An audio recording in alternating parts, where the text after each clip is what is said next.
Chapter 4781. As Huan said this, Qin Mo smiled slightly. After a while, he said, Qin Chen said it's okay. Huan was stunned. After a while, she shook her head. Qin Mo, you didn't even ask me if I wanted to have children. She was already 33 years old, and Qin Mo was already 40 years old this year.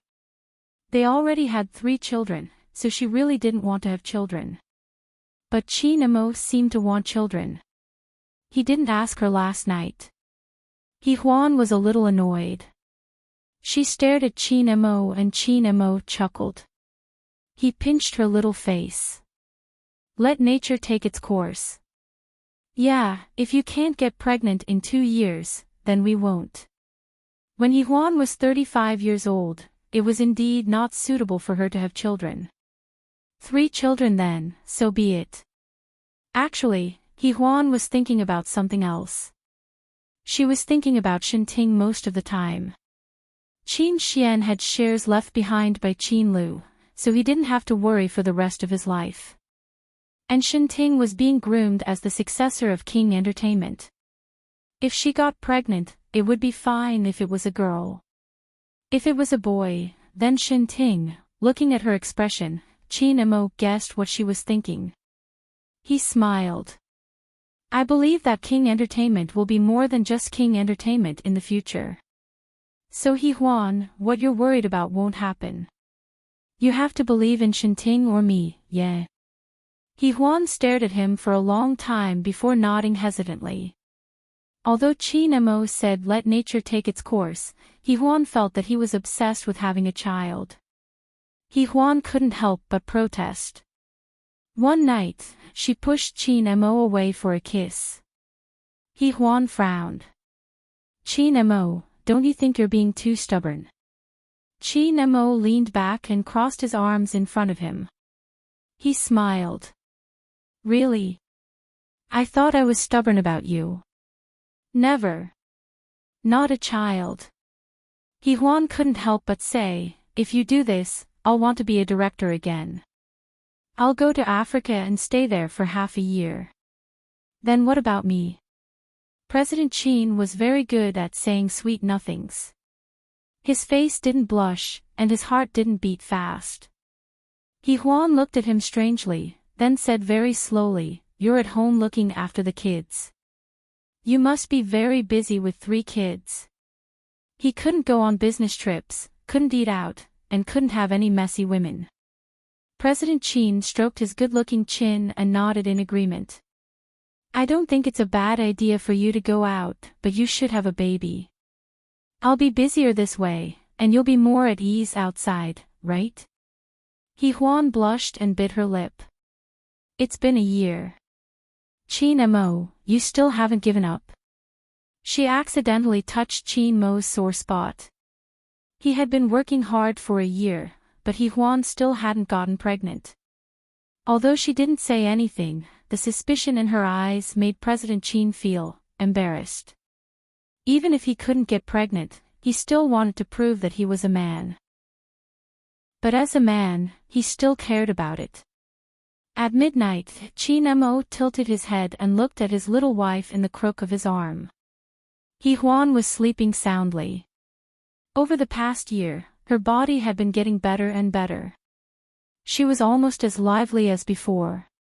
Qin Mo's eyes darkened and he wanted to smoke. Of course, he wouldn't smoke there. He thought about it and carefully retracted his arm, placing Huan's little head on the pillow. Chapter 4782. He went to the study room and closed the door gently. Sitting behind the desk, he lit a cigarette and smoked slowly. He was somewhat satisfied, but also a little upset. Actually, it was not that he had to have a child. Getting Huan pregnant was more of a way to prove himself. President Qin rarely felt a sense of failure. That was the case now. It had been a year and he couldn't get his wife pregnant. Although Qin Chen said that Huan would have to depend on luck to get pregnant, Qin Mo thought, 365 days a year. Isn't this, is there something wrong with me? He fell into self-doubt. He smoked slowly and thought about it. He stayed in the study for about 2 hours before returning to the bedroom. He-Huan knew nothing. Once she entered the door, He-Huan woke up. Qin Mo was still there. However, she smelled a faint smell of tobacco. He-Huan's fingers touched the pillow lightly and then slowly climbed up Qin Mo's shoulder. Did you smoke? Qin Mo smiled and pulled her over to kiss her. I couldn't sleep last night, so I smoked a few. He-Huan leaned over and sniffed. She raised her little face. It doesn't look like a few. Qin Mo's smile deepened. You've learned. He-Huan laughed softly and didn't say anything. She still put her little hand on his shoulder and asked after a while, Are you busy today? Not bad, I can get off work on time. Why, is there anything special today? He pinched her little face. Or do you have a surprise for me? No surprise, no joy. He-Huan thought for a while. Does your birthday count? Qin Mo was quite surprised. Another year had passed. I'll make a cake. I'll pick up the child and get off work early. He-Huan's fingers tugged at his collar. Qin Mo closed his eyes and then opened them a little to look at her. The cake you made, He-Huan didn't need to say anything else. He-Huan snorted. You're looking down on me. Other than being a little ugly, it's edible everywhere. I can eat it. He smiled and gave up the idea of making it himself. In the end, they would have to do it again, and He-Huan would ask for it. Now that their lives had returned to peace, other than joking about work, He-Huan was actually very at home at ease. She was the one who worried about the 3 children, and Qin Mo did not stop her. He-Huan always had things to do at home, but she only worried about what she should worry about and cared about the children's daily life. As for schoolwork or other aspects of Shinting's life, He-Huan did not ask.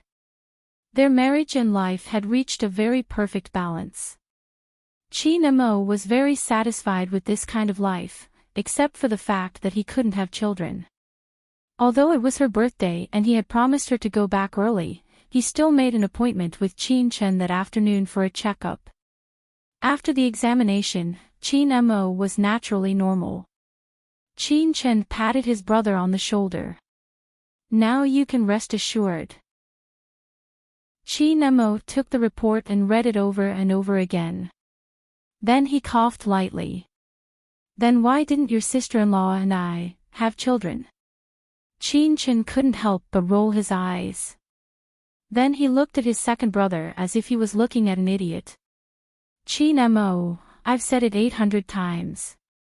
You have to control yourself. You have to control yourself when you have children. You're not a hothead. You can't have children like this. She added, second sister-in-law will be very happy. Chapter 4783. Qin Mo glared at her. It's my birthday today. Qin Chen smiled. This report is the best gift I can give you. Qin Mo, however, he still took the report and drove home. When he got into the car, he looked at his watch. It was already 6:30. He said he would be home at 5:30. On his phone, there were 5 missed calls from He-Huan. Of course, He-Huan also called Secretary He. Secretary He said that President Qin had left a long time ago. Qin Mo called back. He-Huan picked up. Qin Mo, I'll be back in a while. He explained. I was held up by something. He-Huan said, did you go to the hospital? Qin Mo's tongue flickered. After a while, he asked, did Qin Chen tell you? No, I guessed. He-Huan smiled. You couldn't sleep last night, right? I guessed it must be because of something. Qin Mo held the phone and didn't know what to say. His voice was hoarse and gentle. "Let's talk when I come back." Of course, the couple couldn't discuss such a problem immediately after they got home. They celebrated their birthdays first. Enchanting prepared gifts for the children. Of course, Enchanting was the most generous. He bought a seaside villa in a nearby city for Qin Mo. Qin Mo was very satisfied. Qin Xian and Yi Huan's gifts were all handmade. The difference in craftsmanship was also like heaven and earth. When Qin Mo saw Qin Xian's handmade gifts, he was also surprised. It was a model airplane, completely handmade. It was about 2 meters long, and its style and function were very realistic. Moreover, it wasn't available on the market. Qin Mo was surprised. Yi Huan looked at him with a little pride. Suddenly, Qin Mo was touched. Yi Huan really taught Qin Xian well. She wouldn't teach Qin Xian, but she would play with Qin Xian. She had always been supportive of Qin Xian's hobbies. There was even a room in the house dedicated to Qin Xian. It was filled with wood, steel, and all kinds of tools. Maybe Qin Xian was a little genius. It was really surprising that a 10-year-old could make something like this. After the celebration, Enchanting took Yi Huan to do her homework. Qin Xian went to his tool room. Qin Mo accompanied him for a while, feeling proud and amazed. Back in the bedroom, Yi Huan sat on the sofa and looked at the airplane. Qin Xian said that it can fly at night. "Do you want to try it?" Qin Mo rubbed his forehead. Although it was a little childish, he really wanted to know how good this airplane was. They carried it to the balcony together. Qin Mo looked at the manual again, and the more he read, the more surprised he was. Even the muscles on his face were trembling. He looked up at Yi Huan and said in a low voice, "This little guy is really a genius." The 2-meter airplane with the number 5 written on its body glided across the night sky. Its whole body lit up, and it flew very steadily. The most amazing thing was that after pressing the start button, the airplane didn't need to be controlled at all. The internal system could detect everything. Qin Mo only tested the airplane for half an hour before he was called back. His face was a little solemn, and it was hard to tell what he was feeling. A week later, Qin Xian was sent to a certain university to study in the Department of Aeronautics. 2 months later, he was sent to a certain research institute to borrow him. Half a year later. In short, Qin Xian was very busy. He traveled around the country again and again. When he was 20, he was sent to America, the land where Izhou lived. At this time, Qin Xian was already the founder of an airline company. He received a lot of orders from all over the world. However, the most classic model was still the number 5 model. That was his home. 5 people. In short, Qin Xian was very busy. He traveled around the country, and when he was 20, he was sent to America, where Izhou was. At this time, Qin Xian was already the founder of an airline company. He received a lot of orders from all over the world. However, the most classic model was still the number 5 model. That was his home. 5 people. However, he never mentioned it, and no one asked about it. But everyone knew about it. Another 8 years passed. This year, Enchanting was 31 years old, and he was the vice president of the Qin family's King Group. Qin Yi Huan was 25 years old, and she was the head of King Entertainment. Yi Xiangnan was also 31 years old, and he was also the president of Stars Entertainment. Originally, Qin Xian founded American Airlines. However, after the second round of financing, it was incorporated into the King Group. However, American Airlines was still controlled by Qin Xian. On one hand, Enchanting was busy, and on the other hand, he needed Qin Xian to share the burden. Although Qin Xian was not very fond of management, he only liked to study new things. After so many years, many things had happened. The 3 children of the Qin family no longer lived together. It was rare for them to go back to their parents' house for a weekend gathering. Of course, Enchanting still lived in the villa with Qin Mo and He Huan. This was very surprising because, in theory, Qin Yi Huan was also living in the Qin family. However, Enchanting did not move out, so it was not appropriate for Qin Yi Huan to live here. It was another weekend. In the office of the vice president of the King Group, Secretary Wang knocked on the door politely. President Shin, Mr. Qin called. He said that young President Qin came back from abroad today. He asked if you would like to get off work early and have dinner together. Enchanting was usually a little busy. The number of times he could come home for dinner in a week could be counted on one hand. In total, it would not exceed 1 or 2 times. Therefore, if there was anything special, Qin Mo would specially call to ask. Qin Mo did not ask much. He stayed at home with his wife, drinking tea and shopping. Although he had the title of president, most of the things were handled by Enchanting. This could be considered as fulfilling the original promise. Enchanting was originally reading the documents. The tip of his pen paused. Tell him that I might not be able to come back early today. Secretary Wang agreed. Enchanting said again, I'll call Qin Xian later. Secretary Wang was considered a trusted aide, so he directly called Qin Xian's name in front of her. Although Qin Xian had grown up, Enchanting still loved him very much. However, when a man grew up, he would not show it so obviously. Secretary Wang nodded.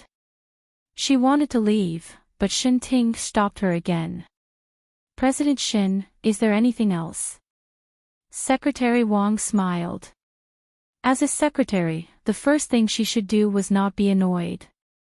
She always had to smile and act appropriately.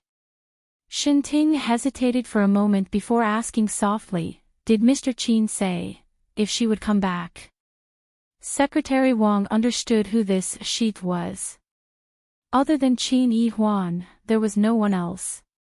So, Secretary Wang quickly replied, Miss Qin is already at the Qin mansion. I heard that she flew back with little President Qin.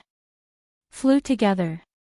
The pen in Enchanting's hand paused for a moment before he said in a low voice, I understand. You can leave first. Secretary Wang was a little hesitant. Then should I still return as before? Yes, tell Uncle Qin that I have something to deal with. Enchanting's voice was still calm, but as a trusted aide, Secretary Wang could still hear a slight difference. If only little President Qin came back, President Shin might really not be free. However, Qin Yi Huan also went back. President Shin would probably not be free even if he was free.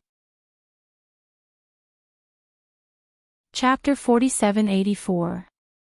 Updated quickly, actually, after so many years, Secretary Wang didn't know what had happened back then that caused the relationship between Mr. Shin and Yi Huan to become so stiff. They used to be very close, and Yi Huan had been raised by Mr. Shin for a few years. How could this intimacy disappear just like that? If a girl threw a tantrum, it was obvious that Mr. Shin wasn't an emotional person. But who could say for sure? This was a matter of feelings. The only thing that could be confirmed was that Yi Huan was with Yi Xiannan from the Yi family, and CEO Shin was having an ambiguous relationship with Bai Anan from the Yi family, Yi Mulan family. Bai Anan was a lawyer, a very capable lawyer. She and CEO Shin were quite compatible. But this ambiguity was something that everyone knew and understood, but there was no proof. There was nothing that could be done. The younger generation didn't admit it, so they just let the gossip and didn't deny it. Secretary Wang retracted his thoughts and nodded. Yes, Mr. Shin. I understand. This time, she really closed the door. Enchanting was originally buried in work, but now he raised his head. He was slightly distracted for a while, and then continued to bury himself in work. At 9 o'clock at night, he raised his hand to look at the time. He felt that it was about time, so he packed up the documents on the table, got up, and went out. Unexpectedly, he saw Secretary Wang at the door. Enchanting was stunned. "Why didn't you get off work?" Secretary Wang couldn't say that she didn't dare to get off work before her boss did. It wasn't like this had never happened in the past, or rather, it had been like this for about 6 or 7 years. Since then, Mr. Shen and Yi Huan had been estranged. They always avoided each other, stayed behind to work overtime, and refused to eat. So, Secretary Wang didn't dare to knock until now. Enchanting glanced at her and said calmly as he walked, "You don't have to wait for me in the future." Secretary Wang held the elevator door for him, thought for a moment, and said boldly, "What's the situation?" Other than Mr. Shen, there were times when he worked overtime every month, and it was normal for Mr. Shen to work overtime when he was very busy. Her question was simply outrageous. Other than Secretary Wang, no one else would dare to ask. Enchanting stood in the elevator and frowned. He said slowly, "If you still need to ask me such a question, you don't need to be the chief secretary anymore." Secretary Wang coughed lightly and said, "Yes. CEO Shen, I won't ask you again." Enchanting didn't look at her anymore. As soon as the elevator door opened, he went out first. Secretary Wang followed him attentively and dutifully opened the car door for his boss. Enchanting got into the car. He didn't start the car immediately. The car window was also lowered. He gave Secretary Wang some simple instructions, and Secretary Wang nodded from time to time. Then he buckled his seatbelt, started the car, and left. About half an hour later, the car slid into the gate of the Qin family's villa. The lights in the villa were all turned on as the car slid in. It was as bright as day. Enchanting circled around and finally parked the car in front of the villa. He opened the car door and alighted from the car. A servant from the house came forward, "Eldest young master, young miss and young master have returned." Enchanting stopped in his tracks and raised his hand to look at his watch. He asked casually, "They haven't gone back yet?" His younger brother and sister didn't live here. Usually, they would have left by this time. They would have left after dinner at about 8 o'clock, but it was already past 10 now. Chapter 4785. The servant smiled. "Sir, you asked them to stay for a while longer." Enchanting didn't go in immediately. Instead, he lit a cigarette and asked, "Why isn't there a car?" The servant replied, "The chauffeur went to pick them up. Young master and young miss didn't drive." Enchanting didn't go in immediately. Instead, he lit a cigarette and asked, "Why isn't there a car?" Enchanting didn't have anything else to ask, but he still finished a cigarette outside. Then, he flicked off the ash and strode into the villa. Enchanting didn't have anything else to ask, but he still finished the cigarette outside. Then, he flicked the ash and strode into the villa. Under the dim yellow light, Qin Emo and Yi Huan sat in their usual seats. Yi Huan held a dessert in her hand but didn't eat much. After all, she was getting older and less passionate about these things. However, Yi Huan still looked young. Qin Xian and Yi Huan sat on the sofa opposite them. They were 2 to 3 years apart and were related by blood. Therefore, they looked like siblings and had inherited the good looks of the Qin family. They were exquisite. Enchanting's footsteps paused for a moment, his gaze indifferently landing on Qin Xian and Qin Yi Huan's faces. After a while, he indifferently shifted his gaze away, as though those few seconds did not exist. What couldn't be ignored was that Yi Huan only had shoulder-length hair. It was black and straight. She would be beautiful if she kept it long. However, it had been 6 to 7 years and she had kept it that long. During important banquets, Qin Chen Yi Huan would usually comb her hair to the back. She liked white dresses or suits. How to put it, she was the upgraded version of Qin Chen too. There were many small-time stars in King Entertainment who misunderstood young President Qin's sexual orientation and knocked on young President Qin's door fearlessly in the middle of the night. Of course, they were all chased out by Qin Yi Huan in the end. She didn't like women. Uncle, auntie. Shenting smiled and sat down on the sofa. Then, he looked at Qin Xian and Yi Huan. Qin Xian greeted him first. Shenting smiled faintly, while Yi Huan lazily called him brother. Shenting's eyes dimmed a little. He just nodded and started to talk about business with Qin Mo and Qin Xian. Although the current King Corporation held an important position in the entertainment industry, it was only the tip of the iceberg within the corporation. Yi Huan felt a toothache as she listened. She picked up her phone and leaned against the sofa to play games. In this aspect, she was quite like Yi Huan. However, many of the ways she handled things were more like Qin Mo. It was just that with Shenting and Qin Xian around, she didn't feel so repressed and usually did as she pleased. At this time, she was wearing a loose gray sweater and a pair of jeans, which were tucked into black boots, making her legs look long and straight.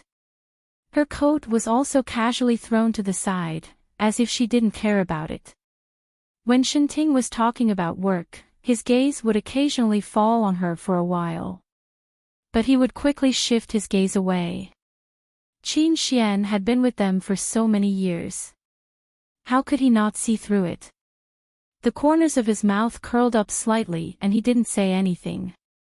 Meanwhile, his father, Qin Mo, felt a toothache. He hadn't expected the situation to turn out like this. In the past, he had thought that even if Shenting and Yi Huan weren't together, they would still be very close siblings. In the past few years, they were really very close. Why did things change on Yi Huan's 18th birthday? To put it mildly, they were like strangers.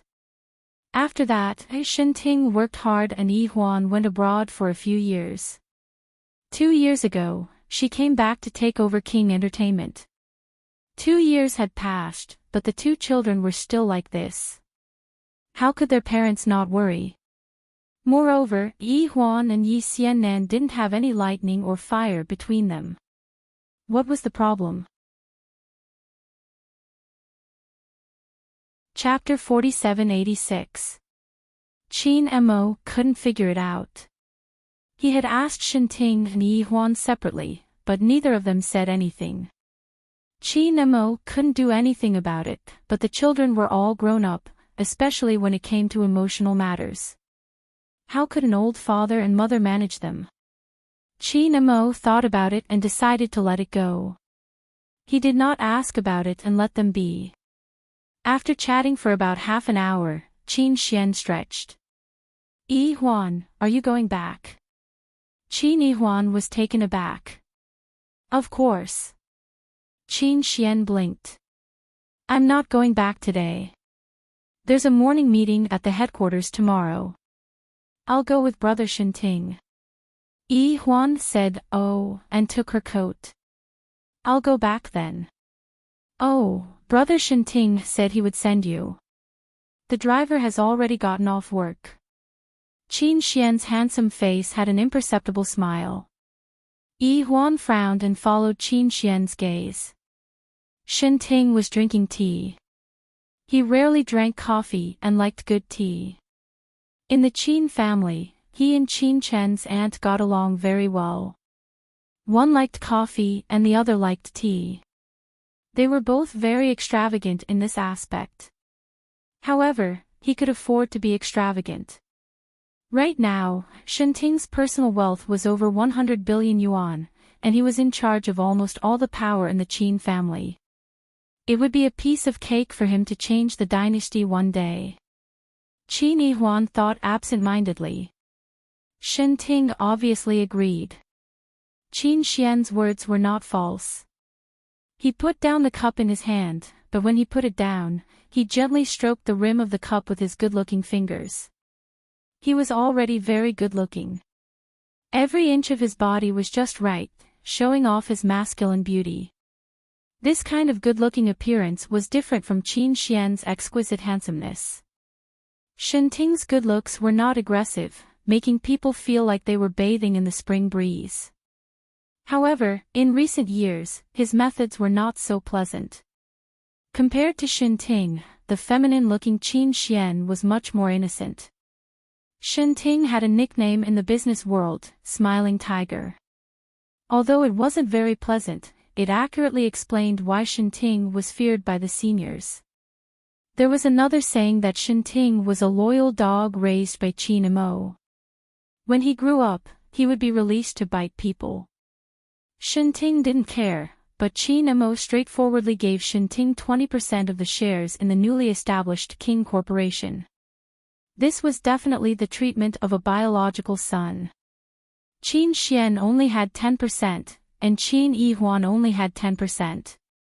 King Group, Qin family, there was no need to say who was in charge and who had the final say in the future.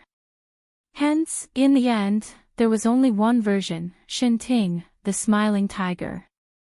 And at this time, this Smiling Tiger's finger left the cup, extremely indifferently said, "Let's go." Qin Yihuan took her coat. "I'll drive myself. There's no need to trouble you." Shenting didn't mind, or it could be said that he didn't care about what she said. She had already done such a thing, so there was nothing she wouldn't dare to do or say. He walked out. His slender figure was hidden in the darkness, but his voice could be heard.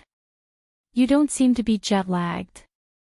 Yihuan harumphed, then looked at Qin Xian and spat out a few words silently, "I'll settle the score with you next time." Qin Xian smiled lightly. Yihuan did not want her parents to notice anything, so she took her coat and walked out. It was a little cold outside, and when she was considering whether she should wear a coat, Shenting had already started the car. The headlights came on, and the dark yard was instantly lit up. Chapter 4787. Yihuan didn't want her parents to notice anything, so she took her coat and walked out. It was a little cold outside. When she was considering whether she should wear a coat, Shenting had already started the car. The headlights came on, and the dark yard was instantly lit up. She quickly got into the car. After hesitating for a moment, she sat next to him and slowly fastened her seatbelt. Shenting could have started the car directly, but he patiently waited for her to fasten her seatbelt before slowly driving away. It was a little warm in the car. Qin Yihuan was indeed tired after flying for more than 10 hours. If it was in the past, she could have stayed here, but after that incident, she rarely stayed here. She would only stay here for less than a week a year. Most of the time, Shenting would return to the Shen family during the Lunar New Year and the Mid-Autumn Festival. In the villa, when Shenting wasn't there, her thoughts drifted a little, and then she felt a little tired and wanted to sleep. Maybe it was too comfortable. Obviously, the person beside him didn't want him to be too comfortable. The car window wound down, and Shenting leisurely lit a cigarette and puffed out smoke. Although it was normal for men to smoke, and Shenting usually smoked too, after Qin Yihuan suddenly woke up, she was sure that he did it on purpose. He woke her up on purpose. She coughed and silently took the coat to cover herself. She didn't say anything, but just looked out of the window with her face turned sideways. In the dark, only the lights on the roadside were on. They passed one light after another, and no one seemed to have any intention of talking. Yihuan thought that he hated her to death, so it was normal for him not to talk. And she didn't have the face to talk to him. In a blur, they arrived at her apartment. When the car stopped, she leaned forward a little, and the bad feeling made her think that she should have fallen asleep. She actually fell asleep in front of Shinting. She hugged the coat a little embarrassedly, thanked him, and wanted to get out of the car. The car door was locked from the inside with a click. Yi Huan's heart skipped a beat, and she turned her head. Shinting. Shinting looked ahead and lit a cigarette leisurely. How are things going with him? Yi Huan understood that he was asking about Yi Xiangnan. She pursed her lips into a straight line, and after a while, she said very indifferently, I'm all right. Both parents wanted to get engaged next month. Shinting must have gotten the news, so he asked her. She didn't think that he would care about her now, but now that he asked, she didn't know how to answer, so she was so vague. In the car, it was very dark. Shinting's side profile was not very clear, but the outline of his face was young and good-looking, and the smear of red between his fingers was very eye-catching. Yi Huan sat motionless. Her body stiffened. If someone were to ask her what Shinting meant to her, she would be stunned. She would say without hesitation that it was a very important person. It was the same for her and Shinting. They originally had unlimited trust, but it was indeed destroyed by her own hands when she was 18 years old.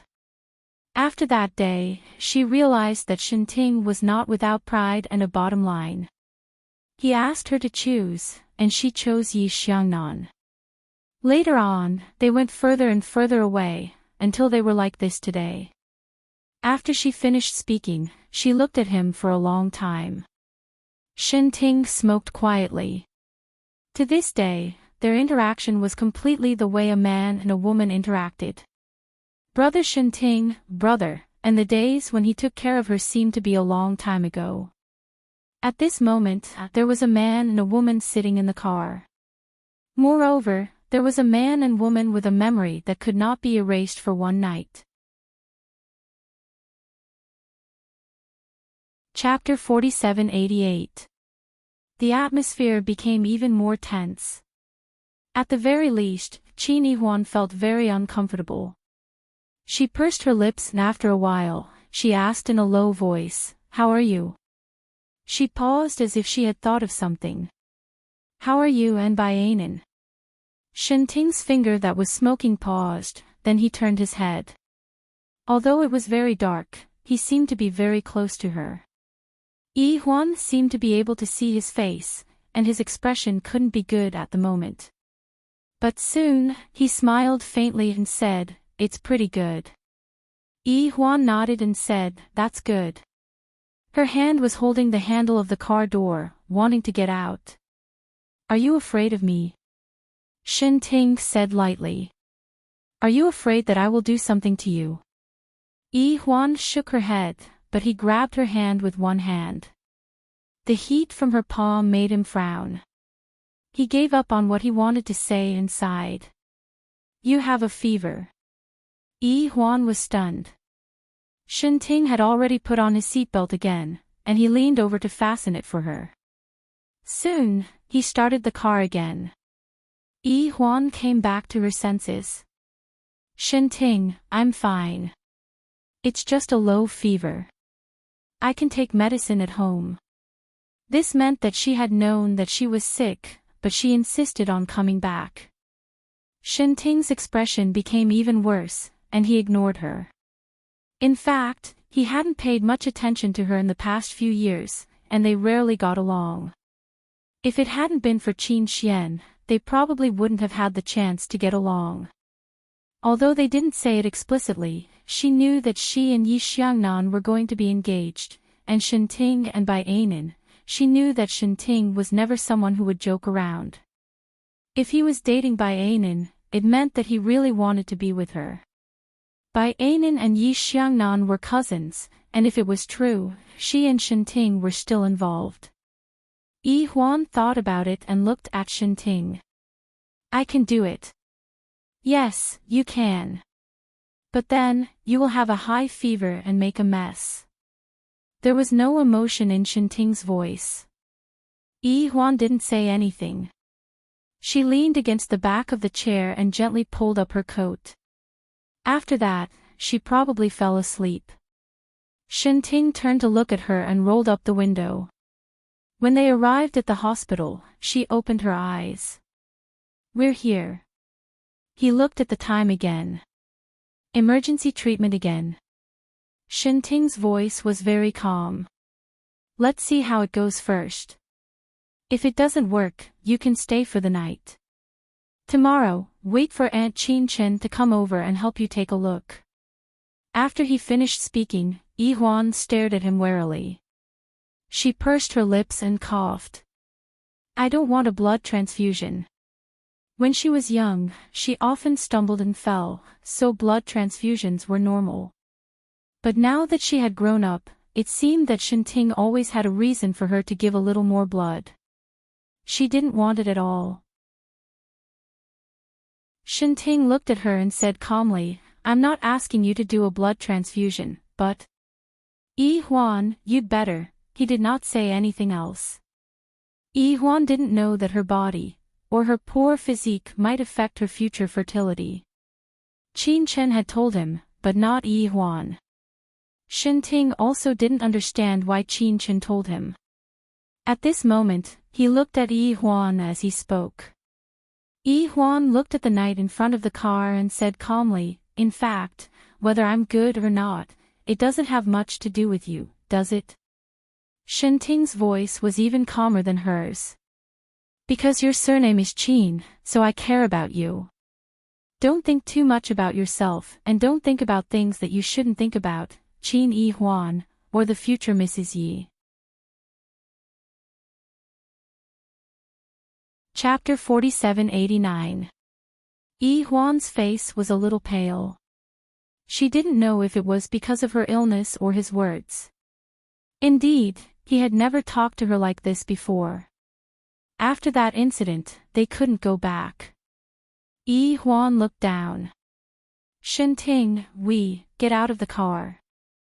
I'll help you register for the emergency department." He sounded like he couldn't bear it anymore. Yi-Huan didn't understand. If he really couldn't bear it, why did he care about her? He could just ask a secretary to accompany her. But she still got out of the car obediently and followed behind Shinting. Shinting registered for her. He turned around and saw her holding her coat in her hands. He took it and put it on her without saying anything. Late at night, there weren't many people in the emergency department. There were only a few parents with their children on the drip. Most of them had a cold or a fever. Shinting took her to see a doctor. It was a little over 38 degrees Celsius. Acute pneumonia. Yi-Huan was speechless. She only had a low fever. How did it become acute pneumonia? She bit her lip and didn't speak for a while. The doctor wrote out a prescription. "You don't need to be hospitalized, but you need an infusion. I'll prescribe it for 3 days first." Yi-Huan nodded. Shinting had already paid for the medicine. When he came back, he looked at her with the prescription in his hand. "Go for an infusion." Yi-Huan gathered her coat. "It's late. Tomorrow, go to the ward." Shinting didn't give her a chance to refute and went straight into the elevator. The Qin family had a VIP ward here and occupied the resources for many years. The reason was that both Yi-Huan and Qin Xian were frequent visitors to the hospital. Although they rarely came over these years, the ward was still maintained. Shinting brought her over. After watching her lie down, he went to call the nurse. Yi-Huan was afraid of pain. She turned her head to the side when the needle was inserted. Shinting happened to be in that direction. His eyes were slightly deep as he stared at her. Yi-Huan quickly turned her head to the side and didn't look at him, but her eyes still secretly turned red. The nurse knew her and said softly, "Miss Qin, you'll be fine soon. There are 2 bottles of water tonight." She looked up and said with a smile, "Is Mr. Shin still accompanying you?" Qin Yi-Huan did not respond, but Shinting nodded lightly. The nurse said and left. Only the two of them were left in the large ward, and the atmosphere became a little strange. Enchanting sat on the sofa beside the ward. He had no intention of talking to her. He closed his eyes and rested. Qin Yi Huan couldn't help but say, "There are nurses here. You can go back first." Enchanting didn't pay much attention to her at first. Then he opened his eyes and quietly stared at her for a while before saying in a low voice, "Qin Yi Huan, if I could, I wouldn't have stayed either. I'll send you back at dawn. You can ask your secretary to send you back or... Yi Xiangnan is fine. But don't talk now." Her lips moved, but she eventually closed her mouth. She lowered her eyes and quietly looked at the ceiling. After a long time, she couldn't help but say, "Enchanting, that night, she was talking about the night of her 18th birthday." But just as she mentioned it, Enchanting's cold voice rang out. "Don't mention what happened that night again." Actually, nothing had happened, but everything had happened. Enchanting's voice had a tinge of oppression. "Qin Yi Huan, it's been so many years. There's no need to mention it again." He seemed to be unreasonable, but she knew that it was because she was young and frivolous. She didn't know what was going on at that time. She had been possessed. The next day, when she saw Enchanting's incredulous gaze, she was ashamed for the first time. Chapter 4790. She didn't know how to explain it, but she felt that she was being unkind to him. There was a time when she suspected that she was not only dependent on Enchanting, but also possessive. That was why she did what she did. At that time, her relationship with Yi Xiangnan was weak, but after that night, she still got together with Yi Xiangnan. So, that night was terrible for Enchanting. Almost all of his words were trampled under his feet. The girl he treasured so much could not like him, love him, or choose him, but she shouldn't be like that. Later, Enchanting started to date other girls, but most of them were not deep. One afternoon, when he came back to pick up a document, Yi Huan happened to be sitting on the balcony. She saw Bai Anan sitting in his car, but she didn't get out. Bai Anan was sitting in the front passenger seat. When Enchanting got out of the car, he said a few words to her. Then, Bai Anan placed her hand on Enchanting's arm. Bai Anan smiled lightly, and Enchanting patted her hand back. To be honest, that was the first time Qin Yi Huan saw him being gentle to a woman other than her. She didn't know that he could be gentle to other women. Now that she thought about it, it had been a few years since he and Bai Anan. She was curious why they weren't married even though they were a good match. Enchanting was already 31, and Bai Anan was 30. Qin Yi Huan thought to herself. She couldn't help but look at Enchanting and say softly, "I should say sorry." After she said that, Enchanting's face darkened even more. He got up and walked to the floor-to-ceiling window. He stood there and looked out for a long time before he asked in a hoarse voice, "What's there to apologize for? Because you don't like me? Or because you seduced me that night?" Qin Yi Huan, listen carefully. You don't need to apologize for what happened that night. If you really want to apologize, you should apologize to Yi Xiangnan, right? Nothing really happened that night, but he hugged the 18-year-old Qin Yi Huan and kissed her. It was so close, and she was the one who initiated it. Until now, he still didn't understand why she did that. Was it a joke or a trick? All he knew was that early in the morning, she woke up by his side and picked up Yi Xiangnan's call. Then she apologized to him and said that she had to leave because Yi Xiangnan was waiting for her. When he had caught her, he had asked her why, if she wanted to stay. She still only gave him 3 words, "I'm sorry." In this life, he never wanted to hear those 3 words from Qin Yi Huan's mouth again. He was still as cold as ever. Qin Yi Huan did not speak anymore.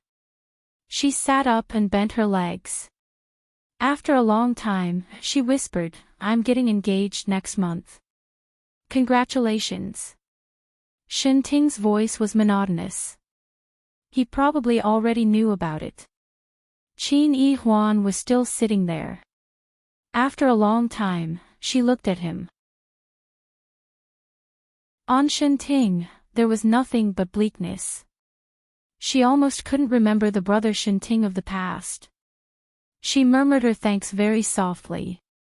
After that, the two of them did not speak, mainly because they had nothing to say.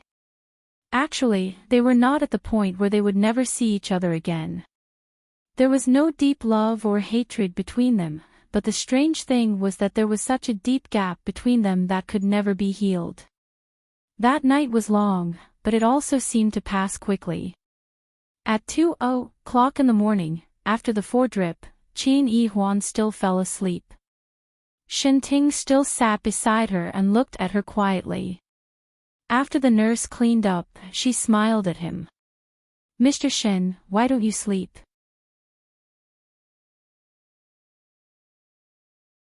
Chapter 4791. Updated quickly. It was a long night, but it seemed to pass by quickly. At 2 in the morning, Yi Huan was still so sleepy that she fell asleep. Shinting was still sitting beside her, watching her quietly. After the nurse was done, she smiled at him. "Mr. Shin, why aren't you sleeping?" The nurse had been here for a long time and remembered that Mr. Shin was always by Miss Qin's side when she was on the drip. They were very close and she always thought that they were a couple. But later on, she heard that Miss Qin's boyfriend was Yi Xiangnan from the Yi family. The nurses sighed. This was fate, they couldn't compare. But it was strange that when Miss Qin was sick, it wasn't Yi Xiangnan who was by her side, but Mr. Shin. The nurse could tell that the two of them were much more distant. Since they were so distant, why were they fighting to do such a thing? Men. The nurse went out and closed the door. Shinting dimmed the lights, still sitting there quietly. It wasn't that he wasn't sleepy, he just didn't want to sleep in front of her. At dawn, Qin Yi Huan opened her eyes. Shinting was still there, but his eyes were a little bloodshot. She sat up. "You haven't left yet?" Shinting's eyes darkened a little, then he said calmly, "I'll send you back later." Yi Huan nodded. He sat there without moving, as though he had something to say. She looked up. Shinting suddenly said, "I'll move out, you can move back to the villa." Yi Huan asked almost instinctively, "Is it inconvenient? Are you getting married or cohabiting?" "Neither." Shinting's voice turned cold. "I just think it's more convenient for you to live at home." So that was the reason. Yi Huan shook her head. "It's fine, I can take care of myself. Besides, it's too sudden for you to move out." Shinting looked at her for a while, then smiled faintly. "That's true, you're getting engaged soon, it's not convenient." She hadn't expected him to throw those words back at her. Her lips moved, but she didn't say anything in the end. Shinting stood up and said, "I'll send you back. Come over in the afternoon and tomorrow, I'll let your secretary know." Yi Huan nodded, lifted the blanket, and put on her coat. After a night's rest, she felt much better. When they walked out together, the nurses looked around curiously. Sitting in the car again, Yi Huan accidentally discovered that it was already 9:00. Shinting seemed to have a meeting this morning. She bit her lower lip and said, "I'll take a taxi back." "You go to the company for a meeting." I pushed it back. His voice was still very calm, and then he started the car. While he was driving, he received a few calls from Secretary Wang. They were all important business matters, and he only said a few words. However, there was one call that was different. It was from Bianin. Shinting's voice was not only businesslike, but there was also a hint of gentleness in it. It seemed to be about dinner, but Shinting rejected it, saying that he had to work overtime at night. Overtime, overtime, all he has in his mind is overtime. Yi Huan made a face at the side. No wonder he couldn't find a wife until now.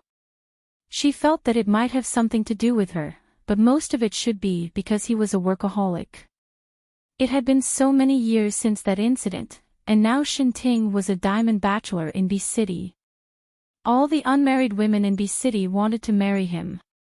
With that thought, the guilt in Yi Huan's heart lessened a little. She even mustered up her courage and said, "Are you that busy?" After asking, she regretted it.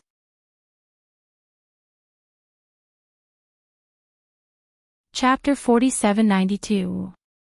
She regretted her question as soon as she asked it. After a long while, Shinting finally said, "I thought you wouldn't want me to be with Baianin.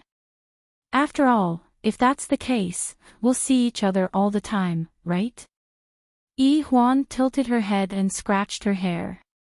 "Shinting, can we not be like this? We can actually get along peacefully. Nothing happened that night, right?"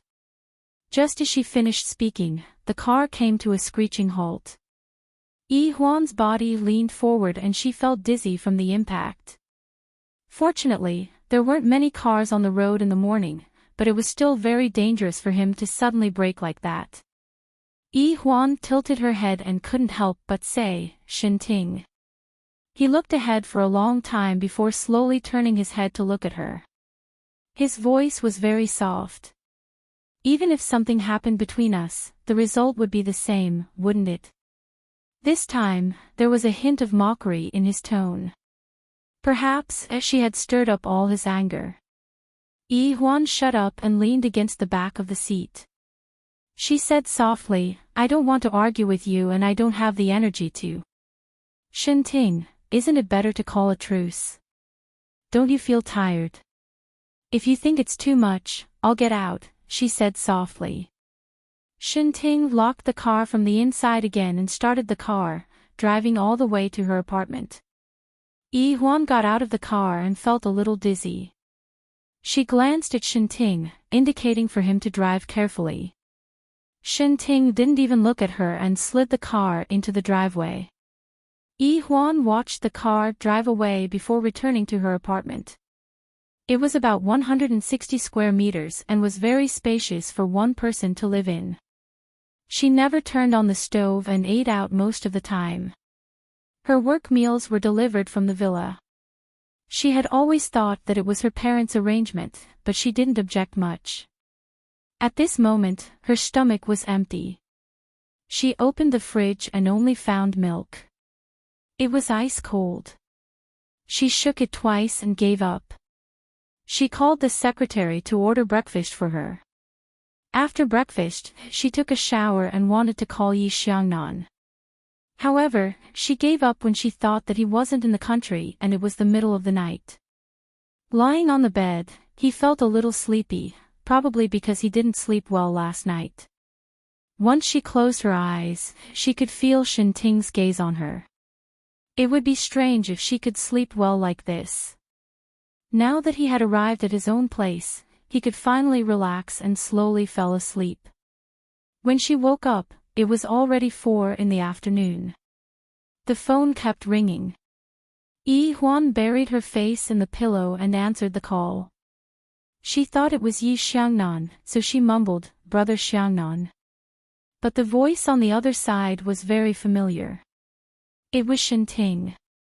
"The hospital called and said that you didn't go to the infusion."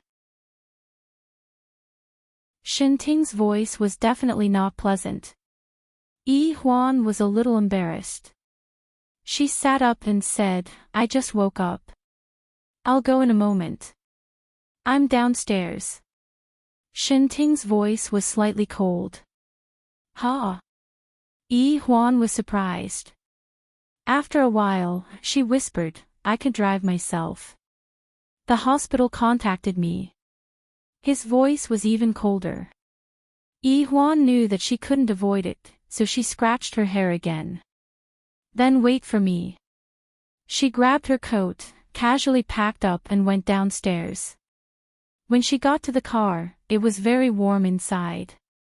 She gently breathed out. It's a little cold outside. It rained. Shenting's voice was a little hoarse.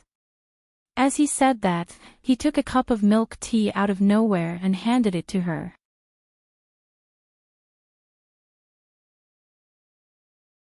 Chapter 4793. Yi Huan was stunned. For me. Because he didn't let her drink these before, he would always make fruit tea for her at home. Shenting didn't answer her and started the car. Yi Huan took a sip and felt her whole body warm up. It was so comfortable that she even suspected that she wasn't sick at all. She sighed contentedly and asked Shenting, "Oh yeah, drop me off at the hospital. If you're free, didn't you have an appointment with Bai Anan for dinner?"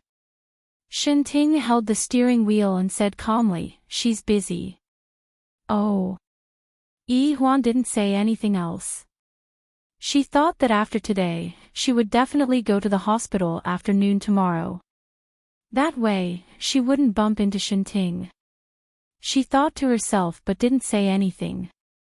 She just took a sip of the milk tea. She stayed in the hospital for 2 hours and it was already dark when she came out. Yi Huan got into the car and curled up in the seat. "Thank you." Shenting didn't say anything and just drove. Yi Huan was hungry. She was planning to ask the secretary to order a nutritious meal. She was starving. However, Shenting didn't drive to her apartment.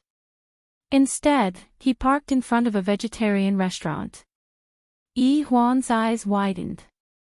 Didn't he not have time to eat? Shenting unbuckled his seatbelt. "Don't eat too much when you're sick. Get out of the car. The vegetarian food here is good." Yi Huan followed him out of the car. "But I want to eat some meat." Shenting glanced at her. "You can eat it when you're better." He walked in front and seemed to deliberately keep a distance from her.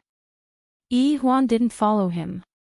She wrapped her coat and even a scarf around her to block the autumn wind. She didn't know that it was a vegetarian hot pot until she got inside. She got closer and whispered, "Is it contagious?" Shenting glanced at her. "If it was contagious, I would have gotten it long ago." He picked a private room and sat down. The manager came over personally and brought a big piece of news. "Mr. Shen, Lawyer Bai, is also here. He's in the private room next door." Shenting didn't seem surprised. He played with the teacup in his hand and said, "No need." Yi Huan took off her scarf and coat. Her lips parted slightly in surprise.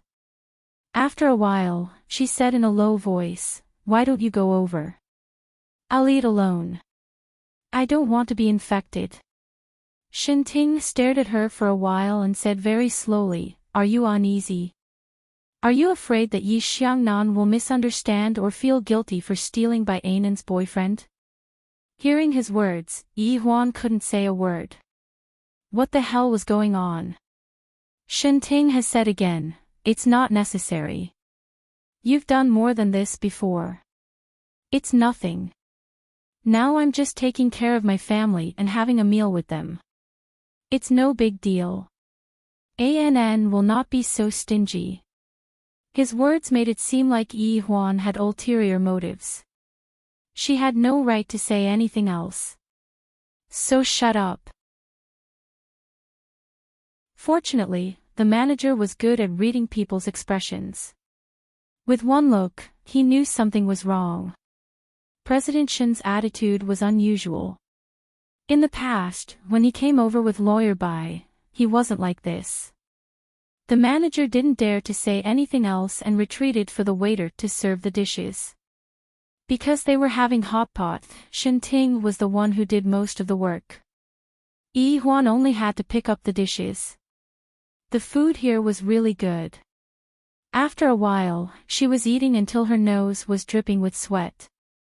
Shenting glanced sideways without saying anything.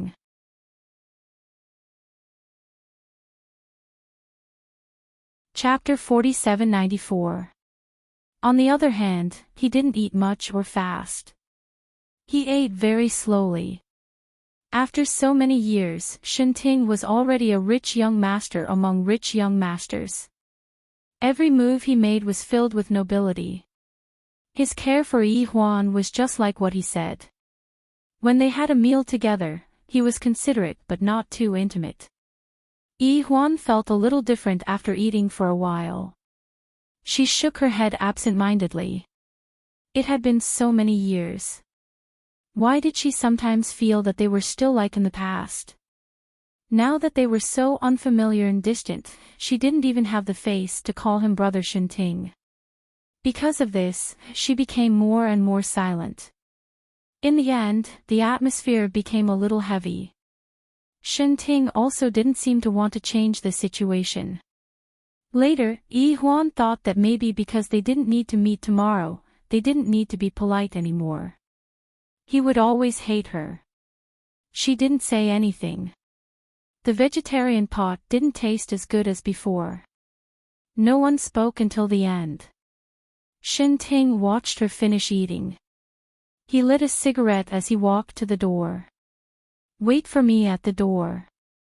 I'll park the car over." Yi Huan nodded. Then she watched him open the door and close it. She immediately put on her coat and scarf and followed him out. It was very lively outside, especially in the lobby. Smoke lingered in the air, and there was a kind of fireworks atmosphere. When Yi Huan arrived at the door, she was surprised to find Bai Anan there. Enchanting was talking to her. The two of them stood in front of the car together. Beside Bai Anan was Yi Hui. Of course, Yi Huan knew that she was Yi Xiangnan's sister. This kind of scene didn't look good, and the atmosphere was also very confusing. However, when Bai Anan and Yi Hui saw her, they weren't surprised, and they didn't show any signs of unfriendliness. Yi Hui called out to her, and Bai Anan smiled. Enchanting's back was facing her, but he turned around and glanced at her. "Get in the car." Yi Huan didn't get into his car so naturally. Bai Anan was his girlfriend. Even if Enchanting was from the Qin family, she couldn't act so righteously right now. Besides, there was still the disgraceful past of that night when she turned 18. So, Yi Huan still refused. "I'll take a taxi myself. You can send Auntie and then back." Then she coughed softly, "Sister and I'm sick, so Enchanting sent me to the hospital." Even a fool would be able to discern such a deliberate explanation. Yi Hui pretended not to hear anything. Enchanting frowned, but Bai Anan was still smiling faintly. "I drove here, and I still have to send Yi Hui off first, so I'll let Enchanting send you off. Besides, patients still need to be taken care of." Yi Huan did not know what Bai Anan was feeling when she said that. She only felt that it was inappropriate. While she was hesitating, Enchanting had already opened the car door. "Get in." She had no other choice but to get in the car. After sitting in the car, Enchanting didn't get in immediately. Instead, he said a few more words to Bai Anan. After he got in the car, Yi Huan wanted to say something, but she was frozen by the expression on his face. Experience told her that it was best not to open her mouth. Otherwise, she would be asking for trouble. The current Enchanting was no longer the Enchanting of the past. He wouldn't dote on her, and he wouldn't grant her every request. And all of this was lost by herself. The car gradually drove further and further away. Yi Hui looked in the direction of the car and turned her head. Bai Anan sighed. "I know what you want to say, but don't say anything." Yi Hui. "It's not the first time I know that Enchanting likes Yi Huan."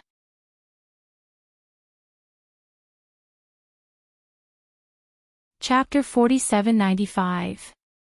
Memorize. Yi Hui was a slender young lady.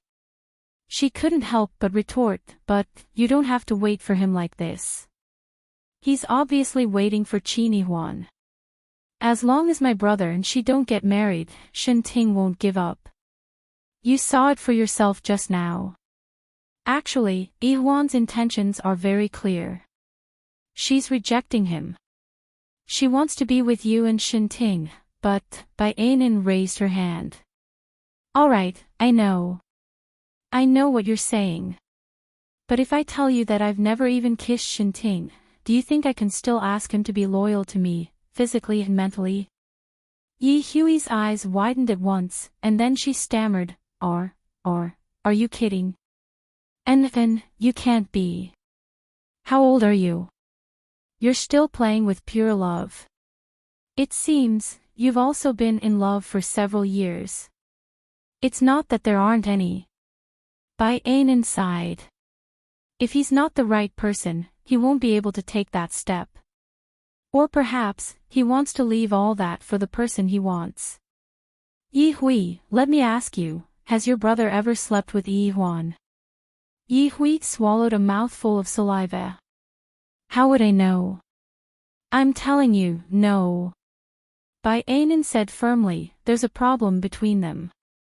Xiangnan, it's not that he doesn't like Yi Huan, but there's something holding him back. Maybe even he doesn't know it.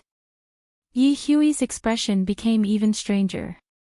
Ms. Envin, how did you know? Bai Ainin lowered her eyes. People who love each other aren't like that. If they loved each other, they would have gotten married long ago and would not have dragged it until now. Recently, Xiangnan seemed to have something on his mind. My brother is already 30 years old. He should have a son a long time ago. Yi Huan isn't young either. There must be something fishy about the delay. Is it my brother's problem? But I don't think Yi Huan is in a hurry. She has never urged my brother. Is it really okay for them to only see each other a few times a year? Yi Hui thought about it carefully and said, oh. Bai Ainin sighed again. That's why I'm cannon fodder, and I'm willing to do it. She clearly knew that there would be no results, yet she was still willing to put on an act. She had tried dating Shenting before, but it was only for a short while. Soon, she realized that they were not suitable for each other. She said that to save some face for herself. The truth was that he was not interested in her. All these years, the occasional meal they had was mostly for work. After all, she was a top lawyer and a specially hired lawyer for King Group. She was very important. It was normal for Shenting to accompany such an important person for a few meals. He also let the tabloids write nonsense and never corrected them. In the beginning, Bai Ainin thought that she still had a chance. But after a year or two, Shenting became colder and colder towards Qin Yi Huan. So, she felt that she no longer had a chance. If he didn't care about that person, he wouldn't be so cold. After all, he was raised by the Qin family. No matter what, they should maintain a certain degree of harmony, right? Unless there was only one possibility. Shenting was arguing with Qin Yi Huan. A mature man like him would only argue with the girl he liked. Perhaps he was waiting. He was arguing while waiting for Yi Huan to give up, waiting for Yi Huan to turn back. But Bai Ainin felt that they were in love. All these years, Yi Xiangnan had nothing to do with it. Bai Ainin had nothing to do with her. Actually, Shenting was very black-bellied, and Qin Yi Huan had always been the one being controlled.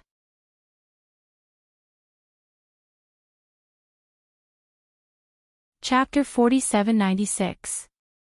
Updated quickly, but so what? Shenting and Qin Yi Huan weren't going to talk about it anymore. Bai Ainin and Yi Xiangnan were also doing the same. It wasn't that they didn't want to give up, it was just that they couldn't find a reason to give up. As for the engagement next month, Bai Ainin thought about it. So what if they were engaged? Neither of them had any intention of getting married. So what if the emperor wasn't anxious? On the other side, Shenting was driving. Qin Yi Huan was still sitting beside him. Halfway through the car, she couldn't help but ask, Shenting, is there really no problem? Shenting looked ahead and said calmly, what's the problem? Qin Yi Huan pursed her lips. By Anin. There was a red light ahead. Shenting stopped the car and turned to look at Yi Huan. Yi Huan didn't say anything. After a long time, Shenting said, you're thinking too much. She didn't say anything and just sat there quietly. After the red light, it started raining. The rain was quite heavy. The windshield wipers brushed against the front windshield. Qin Yi Huan could tell that she was a little lost in thought. Neither of them said anything and they arrived at her apartment in the rain. The car didn't enter the underground garage and the rain was quite heavy. Yi Huan sat in the car and looked out. She pursed her lips and was about to open the car door when Shenting got out of the car and took an umbrella from the trunk. He held the umbrella with one hand and opened the car door with the other. Get out. Yi Huan was fine, but Shenting's body was wet. Yi Huan felt quite apologetic. In front of the elevator, she looked at him.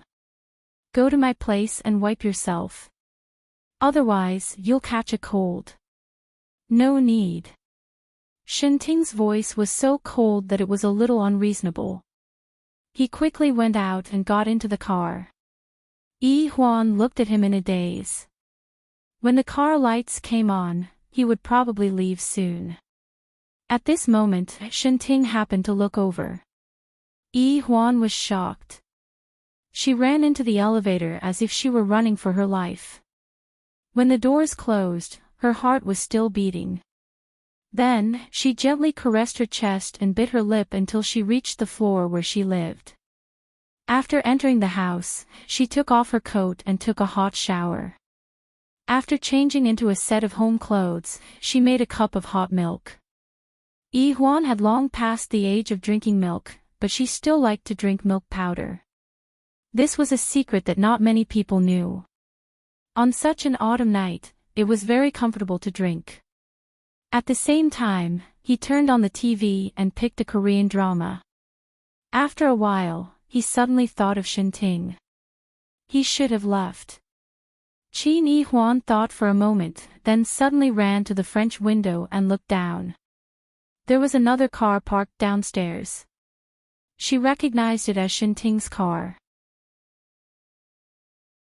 Qin Yi Huan was stunned for a moment, then she took her coat and went downstairs.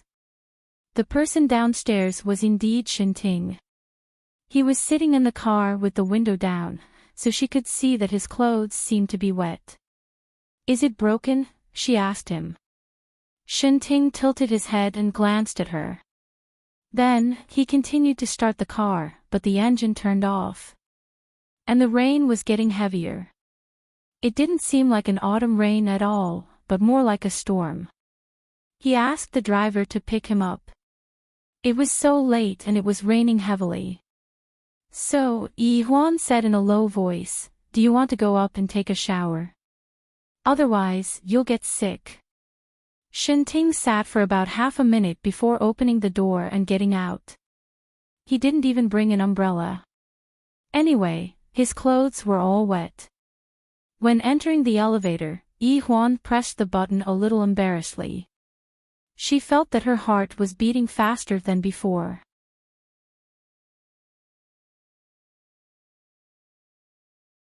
Chapter 4797. 1 Second to Remember. They were actually the closest and most familiar family. Apart from that night, they should have been the calmest. But after that night, everything changed. She had mixed feelings. Shenting seemed to see through her and said calmly, I'll stay in the car for the night. No. No need. She looked down. Stay at my place. I have 3 rooms. Shenting didn't object anymore until the elevator stopped. Yi Huan opened the door of the apartment. Come in. This was also Shinting's first time here. The entire apartment was beige. It was simple, elegant, and comfortable. He noticed that there were male slippers in the room, but they looked brand new. Yi Huan explained, they've always been here, but no one has used them before. There are also bathrobes here. You can go to the guest room first. I'll get them for you. Shinting stared at her after she said that. His gaze was slightly unpredictable. Yi Huan didn't know what he meant and couldn't say a word for a long time. But Shinting said thank you in the end. Yi Huan forced a smile and turned to go to her bedroom.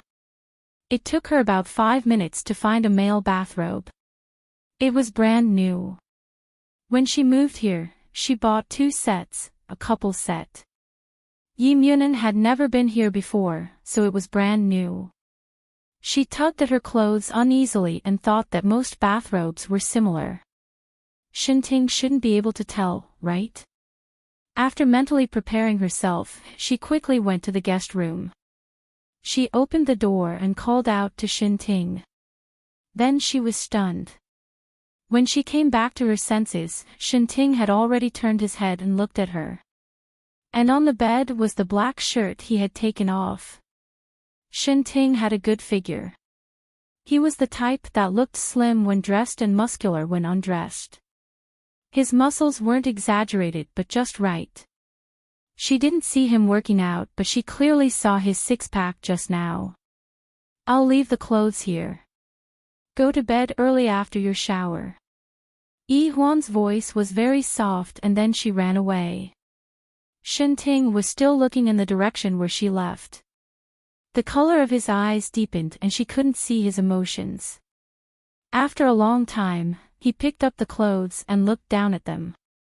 It was very new, and if he was not mistaken, it was the same style as the one she was wearing. Shinting's Adam's apple couldn't help but roll. He casually went into the bathroom to take a shower and change into his bathrobe. The simple white bathrobe looked especially good on him.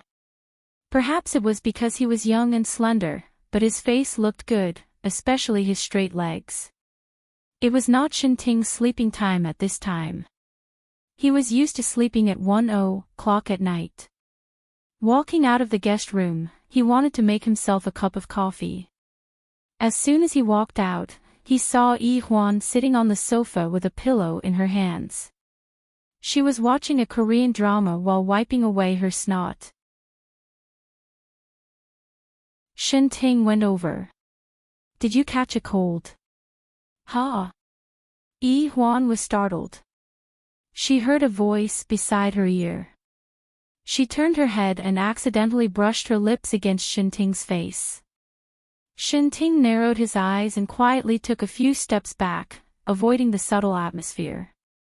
After a short moment of silence, both of them seemed to want to ignore this small accident, especially Yi Huan, who bit her lips. You're watching Korean dramas. You're crying. He actually asked an extra question. It was already very rare for him to not speak to her in the past few years. Yi Huan's voice was a little soft. I'm not crying.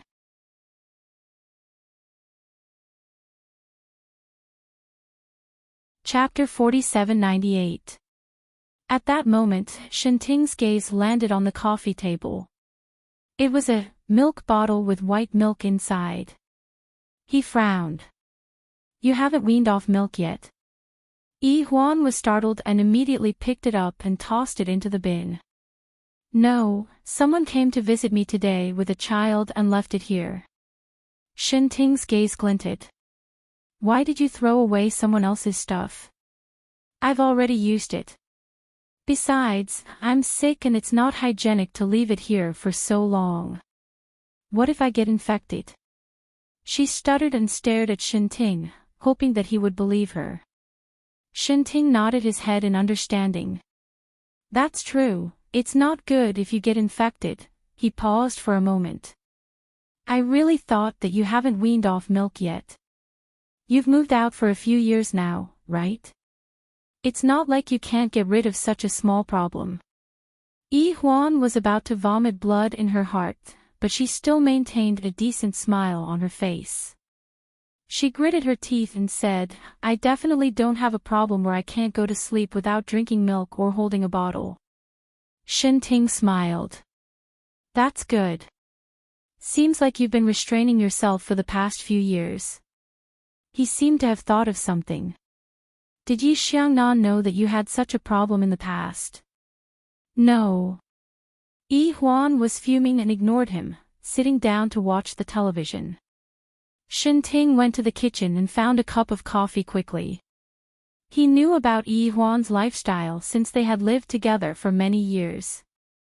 She didn't know how to cook, but she knew how to tidy up. Her house was definitely not as messy as a single girl.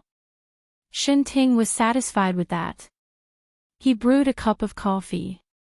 The aroma of the coffee must have alerted Yi Huan as she frowned. Why are you drinking coffee so late? It's already so late. Aren't you going to sleep? Enchanting checked the time. It's only 11 p.m. I usually sleep at 1 p.m. Yi Huan replied with an "oh" and continued to watch her TV. Enchanting sat on the single sofa beside her and used his phone to deal with some affairs. Sometimes, she would sneak a peek at him and found that he was really busy. Of course, Yi Huan was also busy, but she still had time to slack off. However, Enchanting seemed to take every opportunity to work. Although he was worth hundreds of billions, Yi Huan felt that he had sold himself to the Qin family. This deal was not profitable at all. Compared to her, Enchanting was more like her father, a workaholic. Of course, Yi Huan didn't have the face to say too much. At 12 o'clock, she stretched and said, I'm going to bed. Good night. Look, getting along with Enchanting isn't a big deal. He's still easy to get along with, although he's a little less talkative now.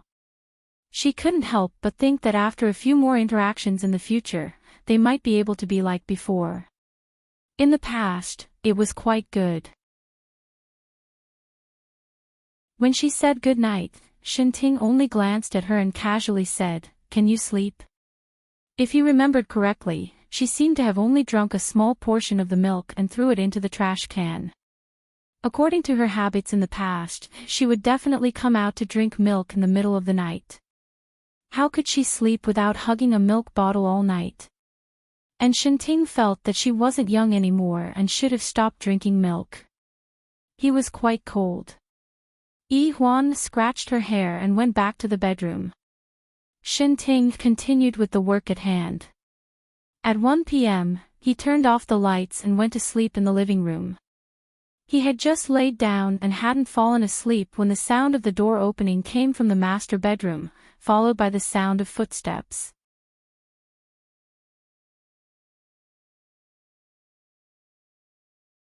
Chapter 4799. Memorize. Enchanting continued with his work. At 1 o'clock, he turned off the lights and went to sleep in the living room. Before he could fall asleep, he heard the sound of the door opening from the master bedroom, followed by the sound of footsteps. A slender white figure was rummaging through the trash can in the dark. There was only one milk bottle in the house, so he couldn't fall asleep without hugging her. Enchanting just lay there quietly, not making a sound.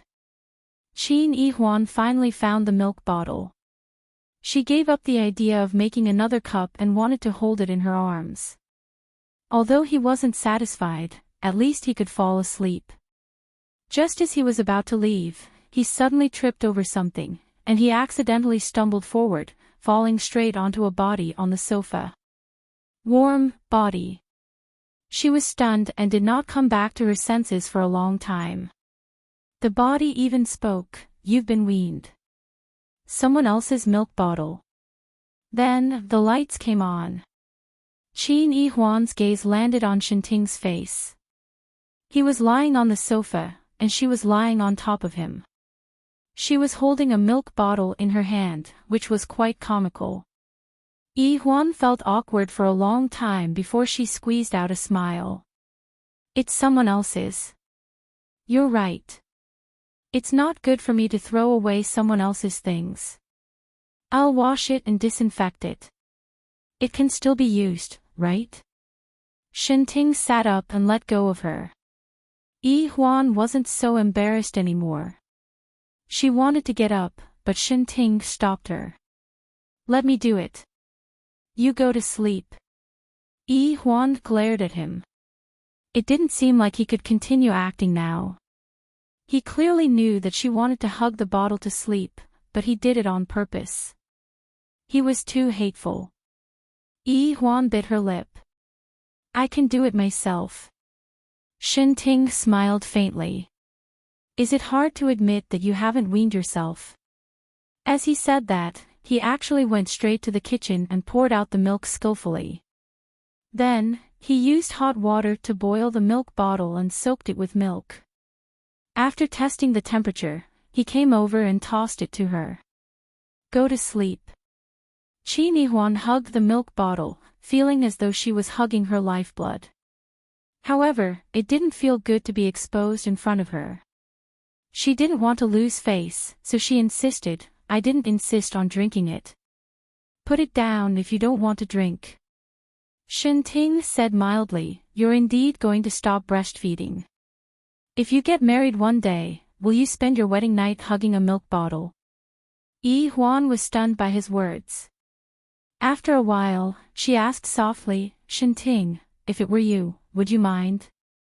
She wished she could swallow her own tongue after asking that question. She really had a cheap mouth. How could she ask such a question? Shinting's gaze was calm. After a while, he said softly, does it matter whether I mind or not? He seemed to be angry. Yi Huan didn't know if she should leave or not. In the end, she sat on the sofa and hugged the milk bottle, sipping on the milk. The taste soothed the anxiety in her heart. Then, she thought shamelessly, so what if he knows? I can't change it. If Yi Xiangnan didn't want to, then they wouldn't get married. She would have to hug the milk bottle for the rest of her life. For the rest of her life. Shinting just looked at her quietly, looking at her useless look. He was sure that Yi Xiangnan didn't know and didn't like or appreciate such a habit. Actually, he didn't appreciate it either. He just indulged it for many years. But he couldn't blame Yi Huan for such a habit. When she was young, she was with him when they were kidnapped. She came back unscathed, but from then on, she had a stress reaction and couldn't throw the milk bottle away.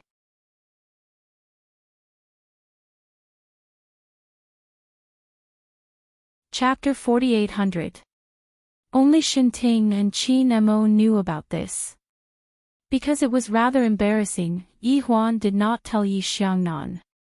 As an adult, Qin Yi Huan was drinking from the bottle. Shinting did not leave immediately, instead turning on the television as though he was accompanying her. Qin Yi Huan was an adult and she was drinking from a milk bottle. Shinting did not leave immediately. Instead, he turned on the television as if accompanying her. Drink it before going to sleep. Otherwise, you won't be able to watch it on the bed. Shinting's voice was rather restrained. Drink it before you go to sleep. Otherwise, you won't be able to watch it on the bed again. Shinting's voice sounded rather restrained. Yi Huan took another look at him and did not say anything else. Shinting continued watching the television. Eventually, she still felt a little weird being alone with him. She said while drinking, I'm going to sleep first. Shinting watched her leave quietly. In the end, she did not know whether he slept on the sofa or in the room. She only felt that hugging the bottle was very warm and comforting. Of course, when she woke up in the morning, she could not watch the bed as there were milk stains everywhere.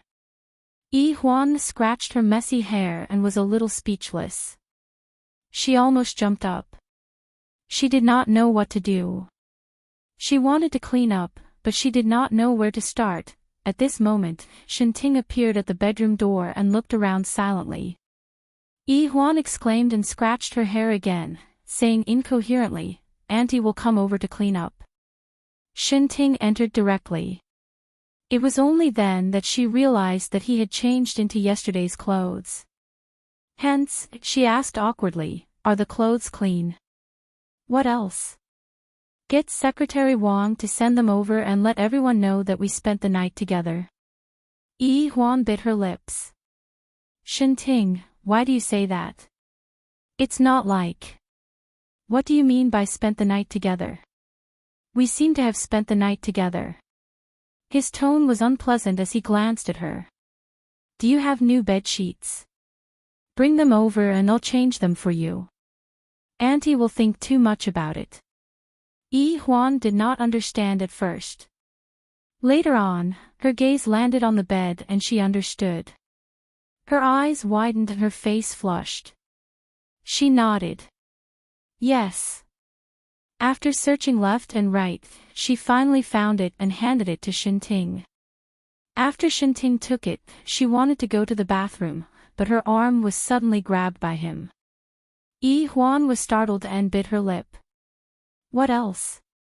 Shinting's eyes lit up. "Why aren't you with Yi Xiangnan?" "Huh?" Yi Huan was surprised, but after a while, she understood what he meant. What did he mean by that? Her face immediately reddened. After a moment, she spoke up once more, "That's not it. Just because we don't live together doesn't mean that we don't." She didn't know what to say after that. She was a little embarrassed and annoyed. However, her words were not convincing. At least, Shinting was not convinced. He still looked at her quietly, his voice hoarse. "Do you have one?" This time, Yi Huan's eyes were even straighter. She stared at him blankly for a while before she finally came back to her senses. She pushed him away immediately, and a faint pink blush spread from her neck to her earlobes. Without saying a word, she went straight into the bathroom and closed the door. It was obvious that she was angry. Shinting looked at the bathroom door quietly, and then quickly helped her change the bedsheets. When Yi Huan came out, Shinting was no longer in the apartment. He had left. Yi Huan stood in the bedroom and looked at the clean bedsheets. As if she had remembered something, she walked to the kitchen. A milk bottle had been washed and sterilized. She picked up the milk bottle and looked at it for a long time. Suddenly, she remembered Shinting's words. Why wasn't she living with Yi Xiangnan? Actually, they were about to get engaged. Why was it an engagement and not a marriage? Why weren't they living together? Perhaps it was because they were less impulsive. Yi Huan put the milk bottle back in its original place. After a while, she smiled faintly. When she went out, Shinting's car had already left. She was stunned. Did he tow it away, or did he drive it away? There was an answer in her mind, but she didn't want to believe that he would do such a thing. The car was indeed driven away by Shinting. The car arrived at the headquarters of King Corporation. Shinting got out of the car. Secretary Wang was already there, reporting on the day's work. Shinting spoke as he walked. After giving a few simple instructions, he said calmly, "Spare some time in the afternoon. I have some personal matters to attend to." Secretary Wang nodded. After making the arrangements, he looked at his superior. "Mr. Shen is in a good mood today." "No." Shinting's expression darkened slightly as he walked into the elevator. Secretary Wang followed him in, smiling. He was obviously very happy. She could tell. Shinting had an afternoon meeting. At 2:00 in the afternoon, he had wanted to call Yi Huan, but after thinking about it, he decided to drive there instead. She had probably forgotten to go to the hospital again when she was feeling better. This was the last time, Shinting said in his heart. But when the car reached the entrance of Yi Huan's apartment, he went upstairs and rang the doorbell. The person who opened the door was not Qin Yihuan. Instead, it was Yi Xiangnan. Yi Xiangnan was wearing a simple pair of jeans and a black shirt, which outlined the graceful lines of his body. The combination of his looks and figure made him look like a scion from a manga. Enchanting was also good-looking, but he had a bit more of a worldly air to him. Neither of them had expected such a scene. It was obvious that Yi Xiangnan had just gotten off the plane. With a tired look on his face, he stared at Enchanting for a while before moving aside a little lazily. "Are you looking for Yihuan?" Enchanting nodded. "I'll take her to the hospital." Yi Xiangnan smiled faintly. "She's not here." He paused for a moment. "Is she sick?" Then he nodded. "I understand. I'll go to the company to look for her later." Qin Yihuan wasn't here, and the main character was going to declare his sovereignty. Enchanting couldn't stay no matter what. He bid farewell very appropriately. At the door, Yi Xiangnan suddenly called out to him. "Enchanting." Enchanting turned his head. Yi Xiangnan walked over slowly and looked at Enchanting. "You still like her, don't you?" Enchanting didn't say anything. Yi Xiangnan smiled faintly. Suddenly, he reached out and punched him. "You spent the night here last night, didn't you?" This punch was quite heavy. Enchanting was caught off guard and fell onto the wall opposite the corridor. There was a trace of blood at the corner of his mouth. He reached out and wiped it off gently. Then, he narrowed his eyes. Yi Xiangnan took a step forward. "You won't deny it, right? I saw the smoke in the guest room. It's still damp. It should have been left by you yesterday." Enchanting smiled. "Why are you so angry when you know that I slept in the guest room?" Yi Xiangnan smiled too. President Shen is still as hypocritical as ever. It's only that idiot, Yihuan, who led the wolf into the house, can't see it clearly.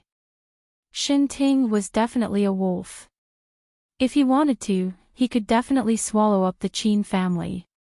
Then, Qin Mo, Yihuan, and Qin Yihuan would have no choice but to seek refuge with Qin Xian. But you're really amazing. Even Qin Xian was moved by you. The company is under King Corporation's name and you can do whatever you want. Yi Xiangnan sneered.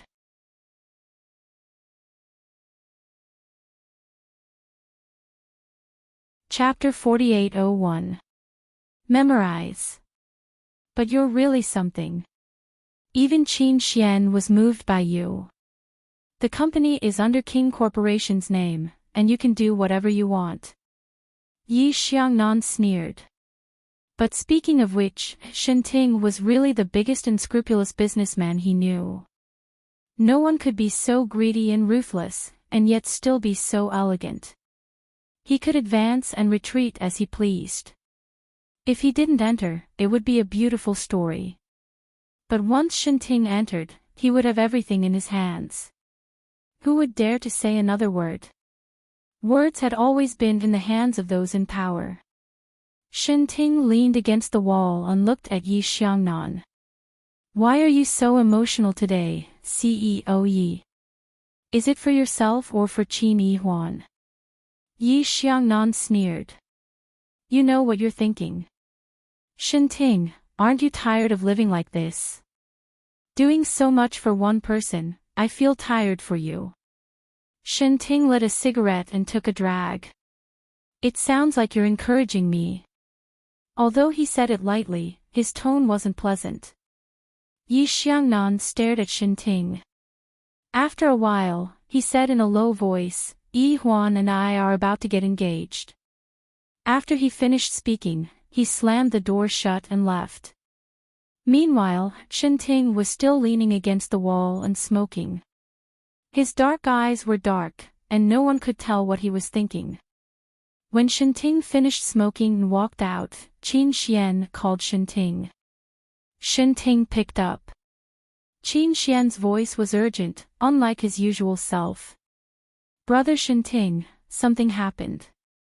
Shenting was already in the car. He held the steering wheel with one hand and answered the phone with the other. What happened? Qin Xian paused for a moment, then said, Yi Xiangnan had an illegitimate child. He's already a few years old. Shenting frowned, his fingers holding the steering wheel slightly curled.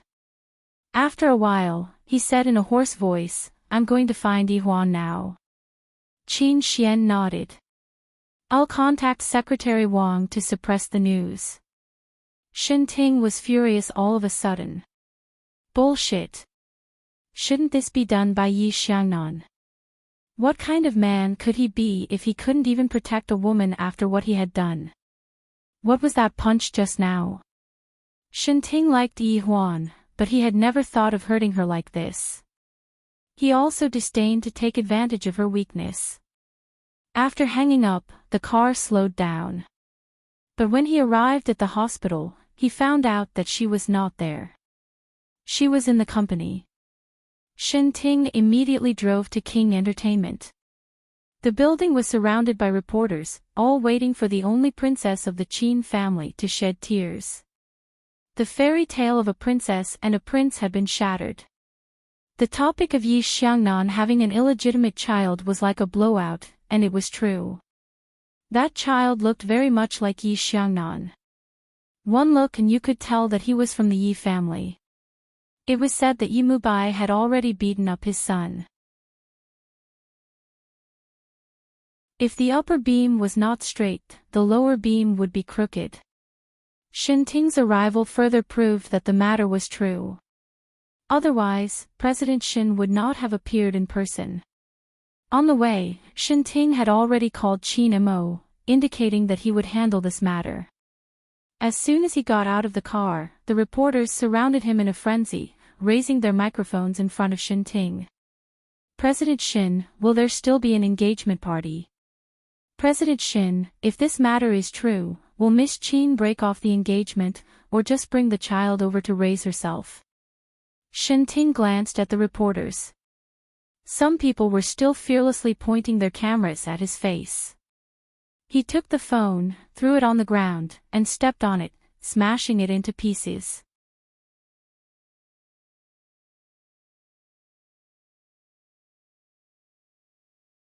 Chapter 4802. Shenting glanced at the reporters. Someone was still fearless enough to put the camera in his face. He took the phone, threw it on the ground and crushed it. Everyone kept quiet out of fear. Shenting looked around and said in a very soft voice, if anyone dares to write anything, they will be going against me, Shenting. It was still quiet all around. At this moment, a female reporter suddenly asked fearlessly, CEO Shen, I heard that you have always liked Miss Qin. Are you happy about this? Shenting narrowed his eyes. That's a good question. Secretary Wang, write down the name of her news agency.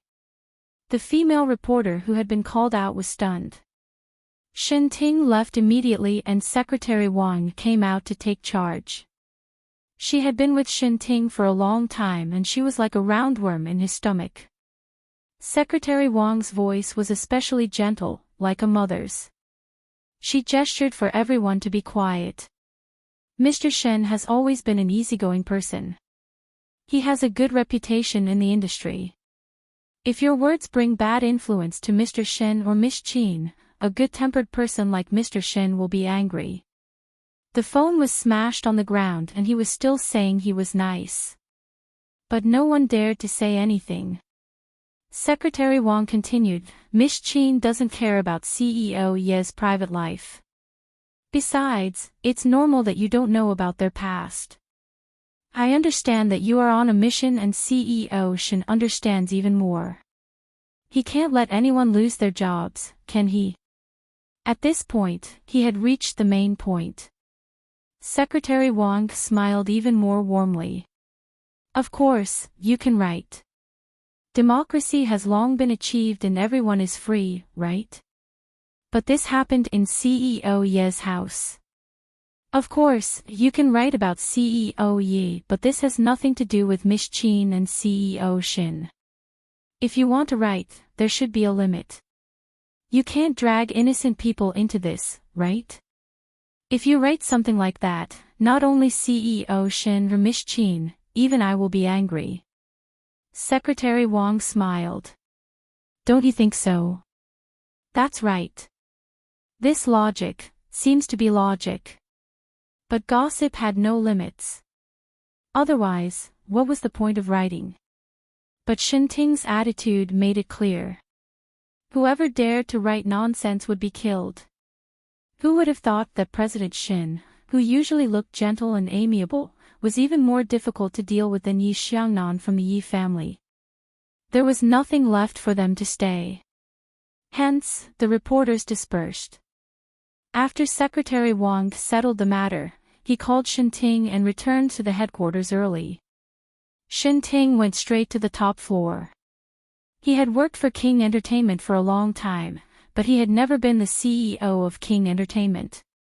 Qin Mo had directly set up a corporation for him to take over.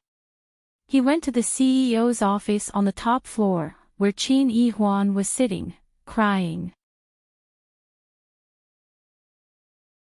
As soon as Shinting opened the door, he saw a pile of tissues in front of the sofa. They were all used to wipe his snot. Shinting stood at the door with his arms crossed. I thought you wanted a milk bottle. Yihuan quickly looked up and stared at him. After a while, she bit her lips and said with red eyes, I don't want to. I'm weaned. Shinting walked over and squatted in front of her. He looked up at her and said, then tell me, weaning or breaking up with Yi Xiangnan, which is harder? It's equally hard, she said without thinking. Shinting smiled slightly and then smiled bitterly. I won't force you to wean anymore.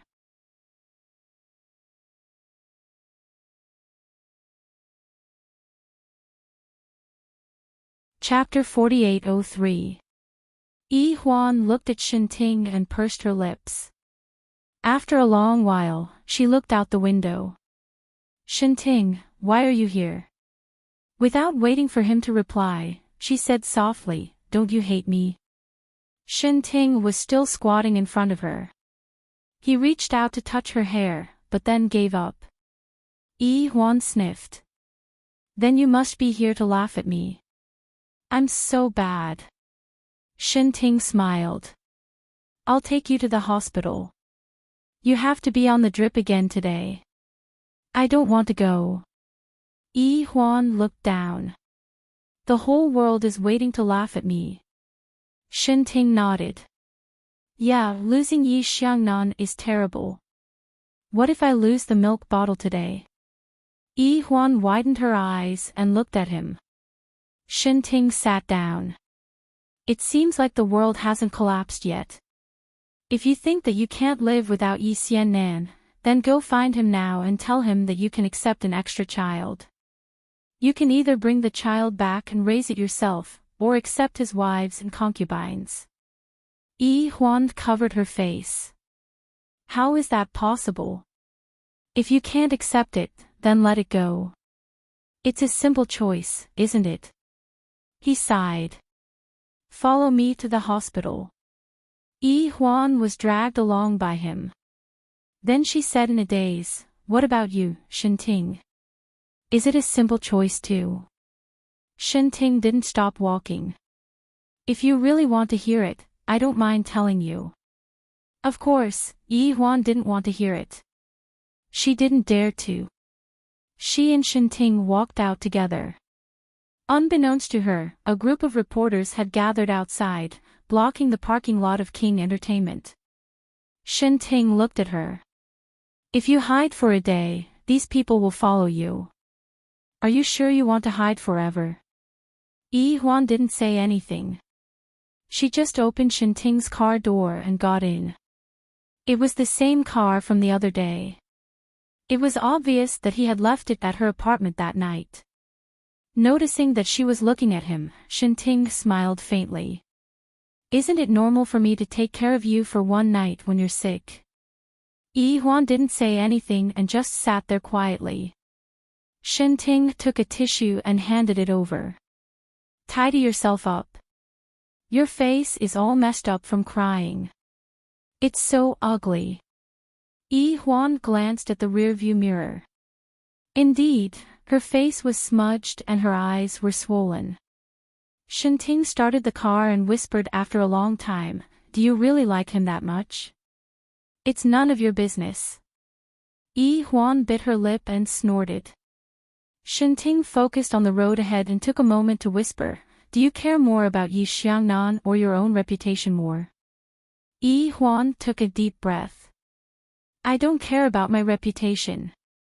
Enchanting turned his head and glanced at her. He didn't say anything and drove to Xingyuan Hospital. Of course, Yi Huan was surrounded by people all the way there. After all, Yi Xiangnan's incident was too sensational. The main thing was that Yi Xiangnan had admitted that the child was his. Such an admission was tantamount to giving up on Qin Yi Huan. On one side was a child born by an unknown woman, and on the other side was Qin Yi Huan, who was worth hundreds of billions. Yi Xiangnan had easily chosen the child. He called Yi Huan, but Yi Huan didn't pick up. She didn't want to pick up, not because she was angry, but because she didn't want to talk to him at all. Her feelings were over. She had her own pride. Yi Huan was on an 4 drip and didn't speak. It would be a lie to say that she wasn't sad. Since many years ago, her wish had been to marry Xiangnan's brother. Because of Yi Xiangnan, she didn't have long hair. Because of Yi Xiangnan, she didn't wear dresses. It had become a habit.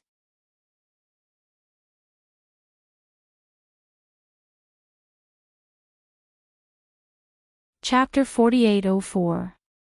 That was how the world collapsed.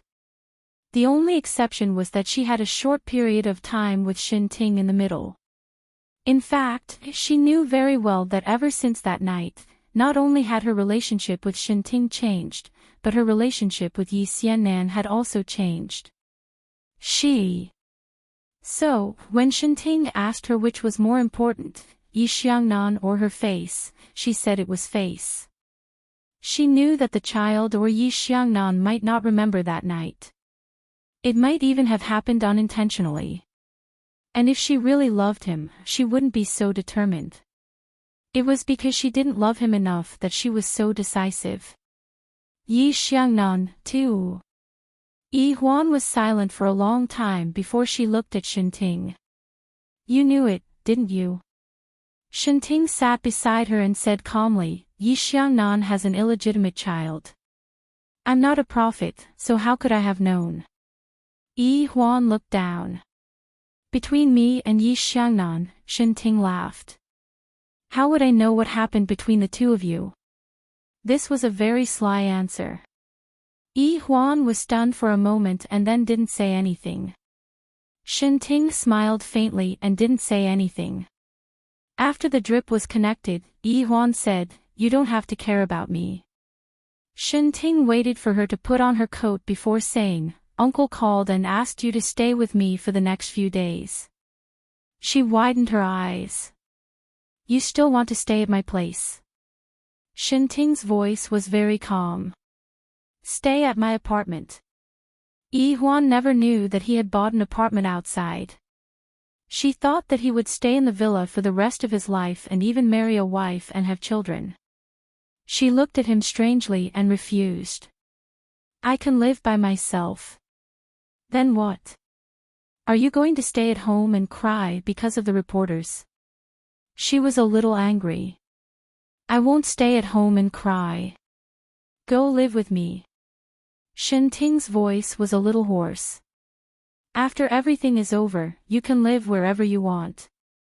Yi Huan's lips moved, but she didn't say anything in the end. They walked out of the hospital and got into Enchanting's car. When they got on the car, they were surrounded by reporters as usual. Fortunately, Enchanting had made arrangements beforehand, so they could get on the car smoothly. Do you want to go to my place now? I want to take something. There's always something that needs to be taken, Yi Huan said softly. Shinting turned the car in another direction. Go buy it. The ground floor of your apartment is probably full of reporters. It's not good to be photographed.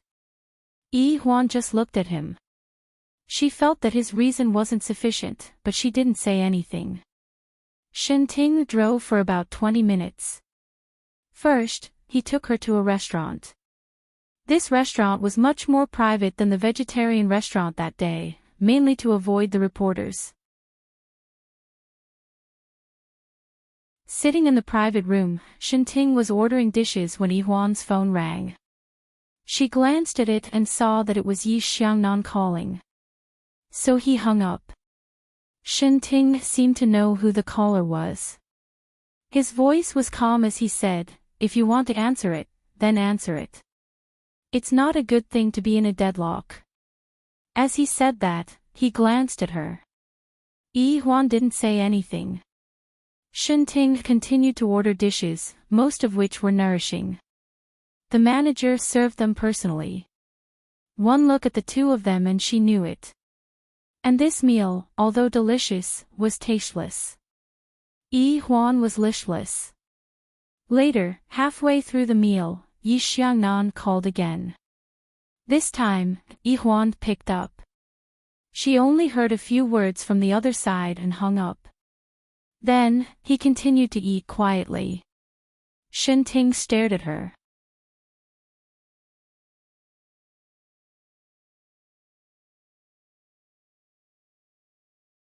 Chapter 48:05. Yi Huan looked down. We've agreed to announce our breakup tomorrow. Shinting didn't say anything. He just put some food in her bowl. Your favorite. Yi Huan ate it. I don't have an appetite. Shinting smiled faintly. That's true.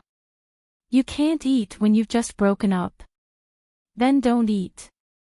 She looked up at him. Her expression was a little confused. Shinting had already picked up his coat and stood up. Let's go shopping. Oh. Yi Huan also picked up her coat and stood up. She thought she was going to drive, but Shinting brought her to an elevator. The mall is above. There are many home furnishing stores.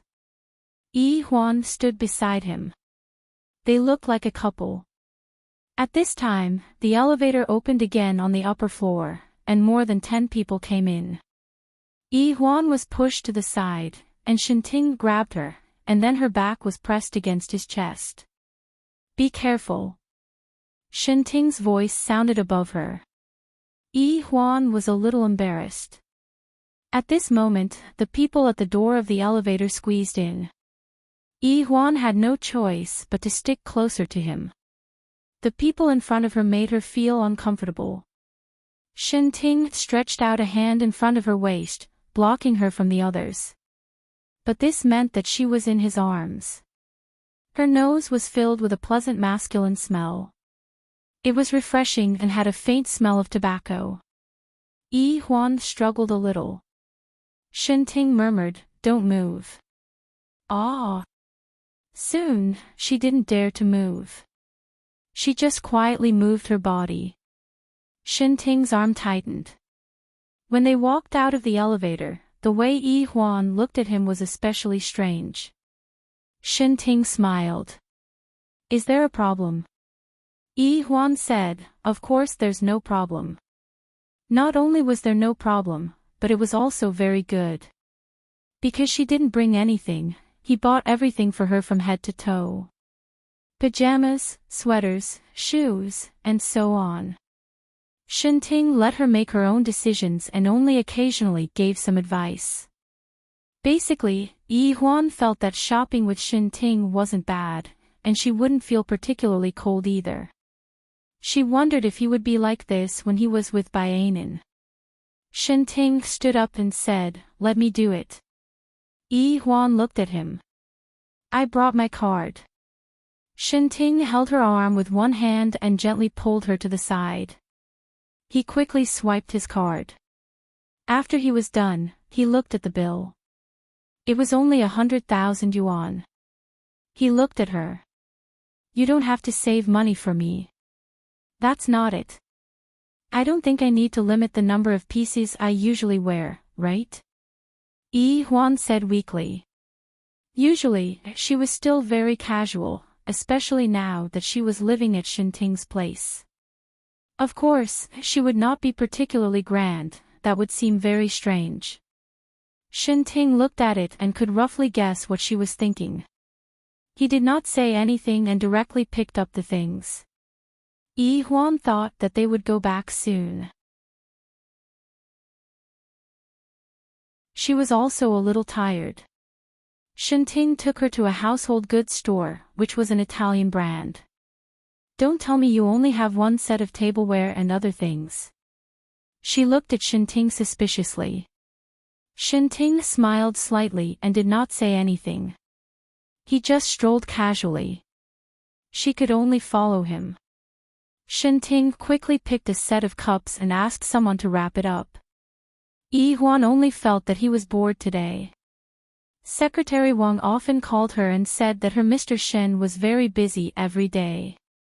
However, Yi Huan felt that Enchanting seemed to be very idle. He had been working for half a day these days, but he was still in the mood to pick things.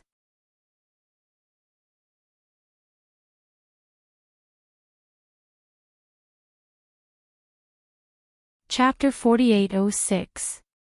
She added, for Baianin. That set of cups looked like it was for a girl and she liked it a lot.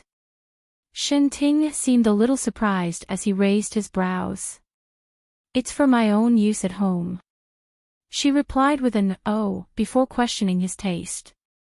Enchanting continued shopping and picked up a few more items. There was even a crystal vase. It was an ordinary vase, but it was small and it cost more than $1 million. He bought it without blinking. Yi Huan felt that Enchanting was very much like a woman. Only women would spend money like that. He picked everything while she followed behind him. When they reached a row of cabinets, Enchanting said softly, "See which one you like." Yi Huan was stunned for a moment before she widened her eyes and looked at the row of milk bottles. They were all very cute. There were pink ones, light yellow ones, pink and blue ones.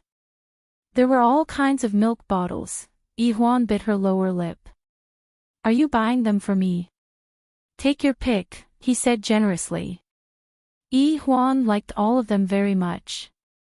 She counted them. There were about 12 in one row, and 24 in 2 rows. She touched them with her hand and turned to look at Enchanting. Enchanting placed his hand on his forehead and called for the shop assistant.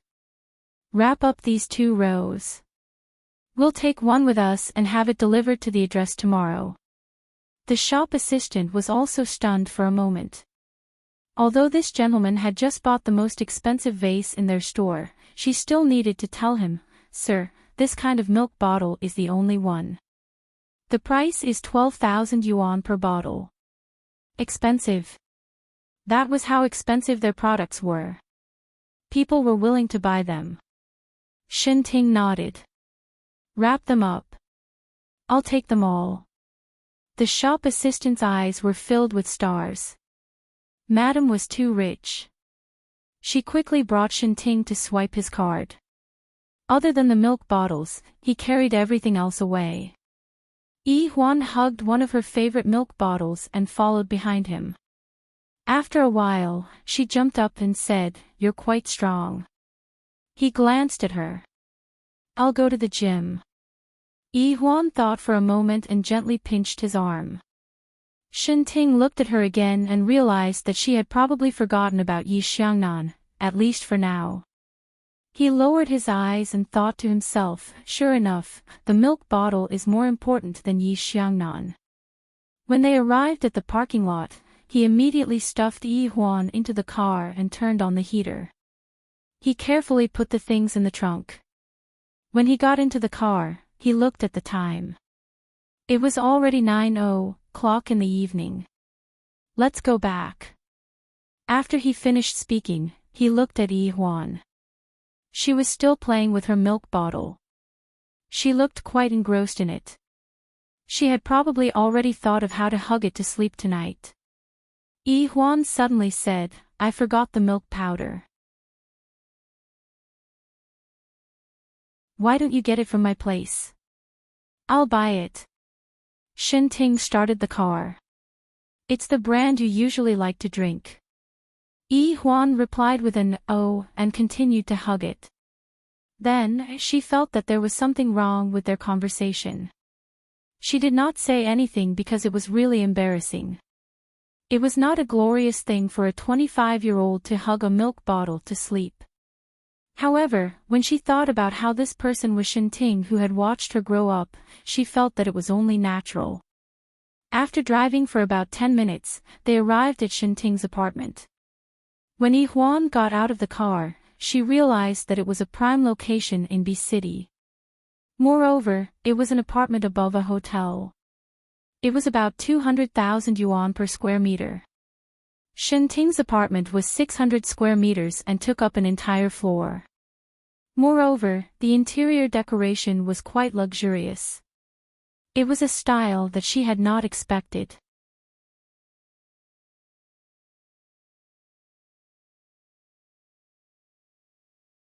Chapter 48:07. Shinting opened the door and let her sit wherever she wanted. He tidied up his things and went to dry Yi Huan's clothes. The teacups and other things were all put away. This was originally a decent room that probably had no one living in it. However, after adding some things, it became livelier. Yi Huan looked around and heard that he was busy. He should be in the room in front. She stretched her head and saw that Shinting was drying his clothes. He had just washed all the clothes he had bought and was drying them. "You can wear the pajamas now. These will be dried tomorrow." Shinting handed her a set of pajamas. His beautiful fingers touched the pajamas, and the scene was a little shocking. Yi Huan looked at it in a daze for a while and reached out to take it. The pajamas had a very dry feeling with a hint of fragrance. It was very comfortable to touch and smell. She took it and put it back in the guest room. Shinting had also asked her to sleep in it, and it was next to his master bedroom. When she reached the room, Yi Huan realized that this bedroom should be prepared for ladies. The style was very aesthetic and didn't seem like a place where Shinting would live. She thought that it was probably Bai Ainan's room. However, a voice told her, if Bai Ainan really came over, did she need to sleep in the guest room? With that thought, she put down the pajamas in her hands and looked around. The cabinet in the changing room was empty. There was a full set of female products in the bathroom, none of which had been opened. There was also a cute pink bathtub in the middle of the bathroom. Yi Huan blinked in disbelief. After she grew up, she didn't need a pink bathtub anymore. She had one when she was young. She blinked gently and turned around. Shinting was behind her. He smiled. "Do you like it?"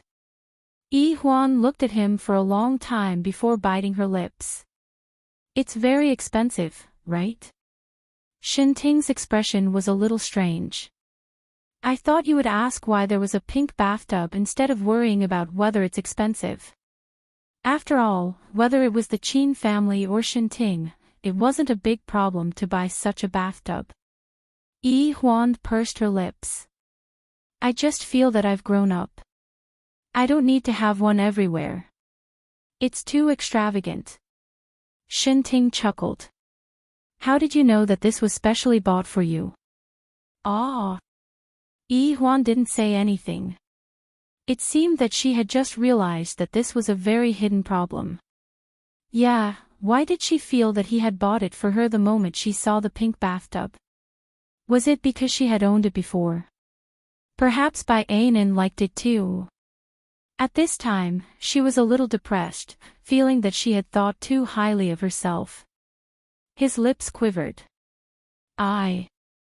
I think I'm overthinking things. She smiled bitterly, but Enchanting just looked at her. No one has used it before. You're the first.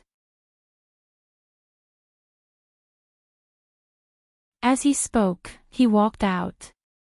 Huan followed him out and suddenly said, Enchanting, I'm very possessive. Enchanting suddenly stopped and turned to look at her. Huan didn't move. Her voice was very soft. So, don't be too nice to me. Enchanting's lips curled up. I promised Uncle Qin that I would take care of you. Huan pursed her lips. She felt that she had thought too highly of herself again. She went to make milk alone. When she was unhappy, she would drink some milk. When the taste of the milk melted in her mouth, it seemed that her mood would be much better. She kicked off her shoes and curled up on the sofa. She wanted to watch TV, but the moment she turned it on, she saw the news of her and Yi Xiangnan breaking off their engagement. She played with her phone. They were also the top trending topic. It seemed that they were everywhere in the world.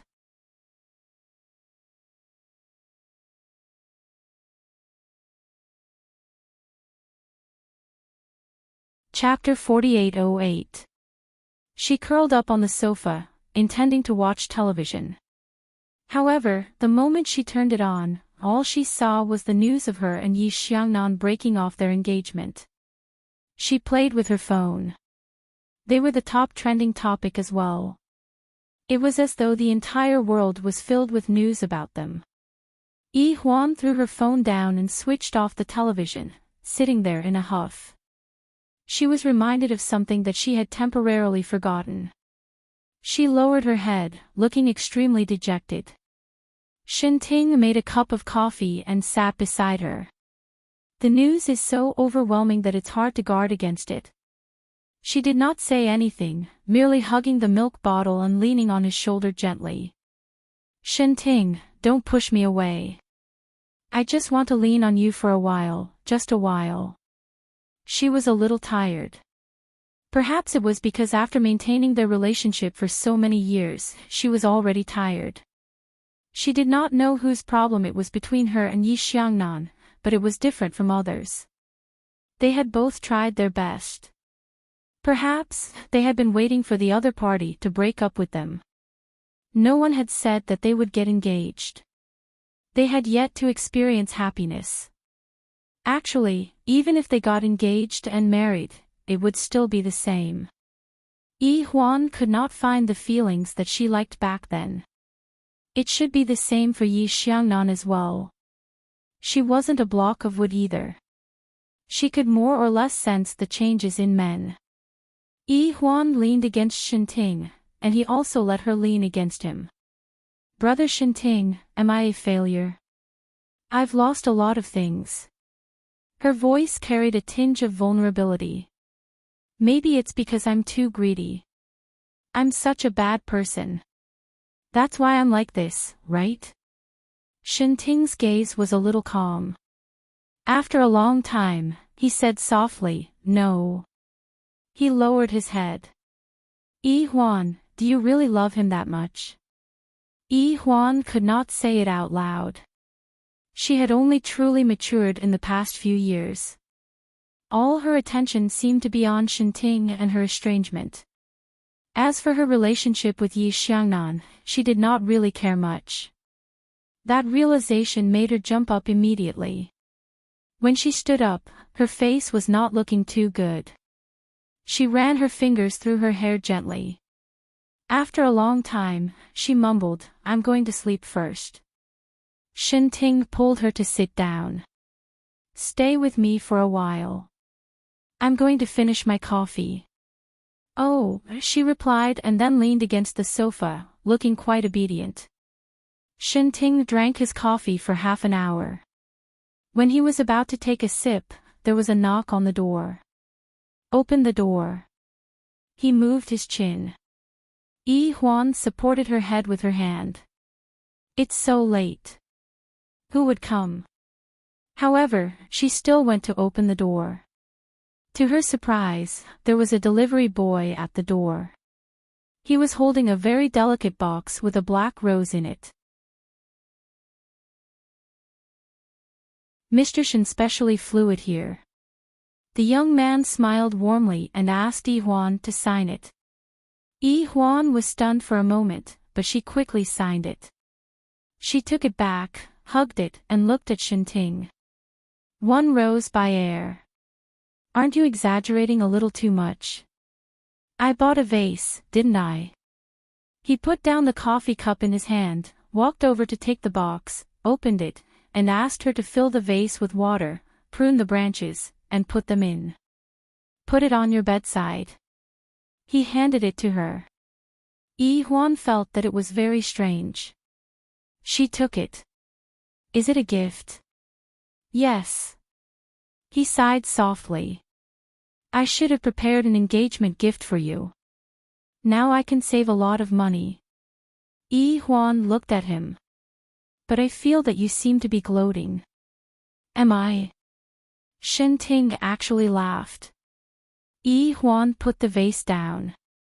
Looking at the rose with dew on it, she suddenly thought of something. Where's the gift you were talking about?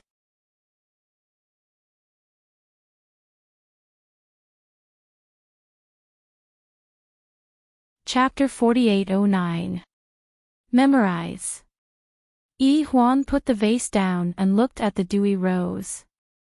She suddenly remembered something. Where's the present you were talking about? I'll give it to you at your next engagement, he said meaningfully. Yi Huan sighed. I don't know when the next time will be. You sound like you're looking forward to it. Enchanting asked without batting an eyelid.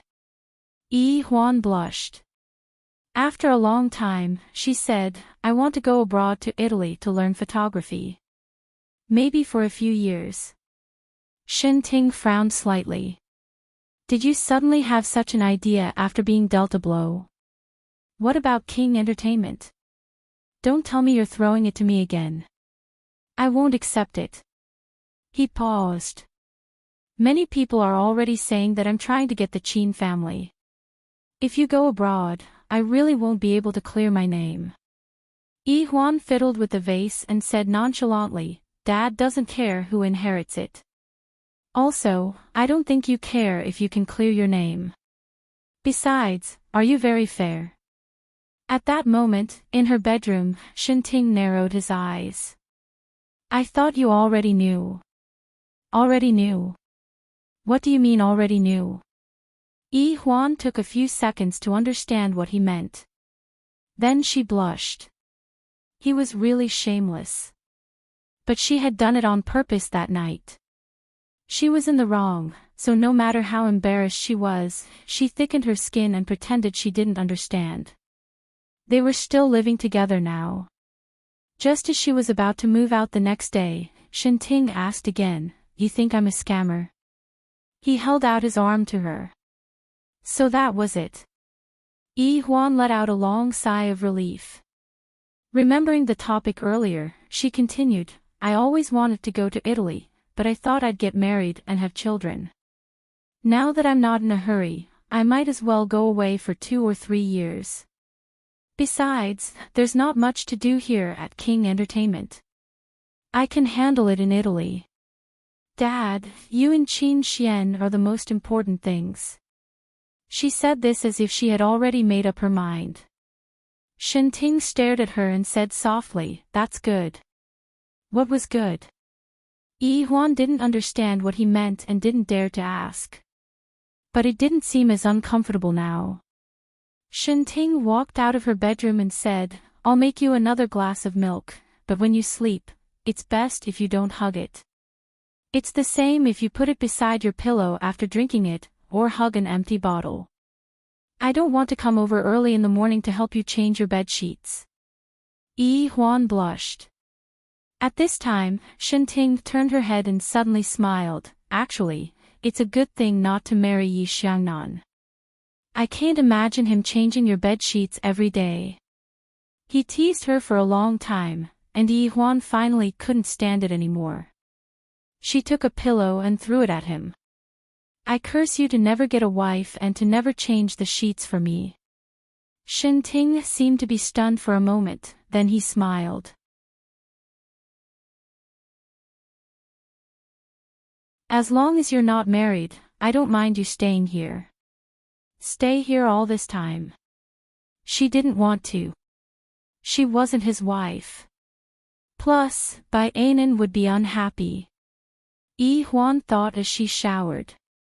When she came out, the milk bottle was already on her bedside. She drank 2 mouthfuls and poked her head out. Enchanting was working. He wasn't in the study, but in the living room. His laptop was on his knees and a cup of coffee was beside him.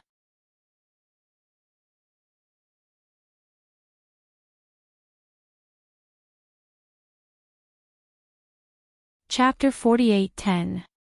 She took 2 sips and poked her head out. Enchanting was working.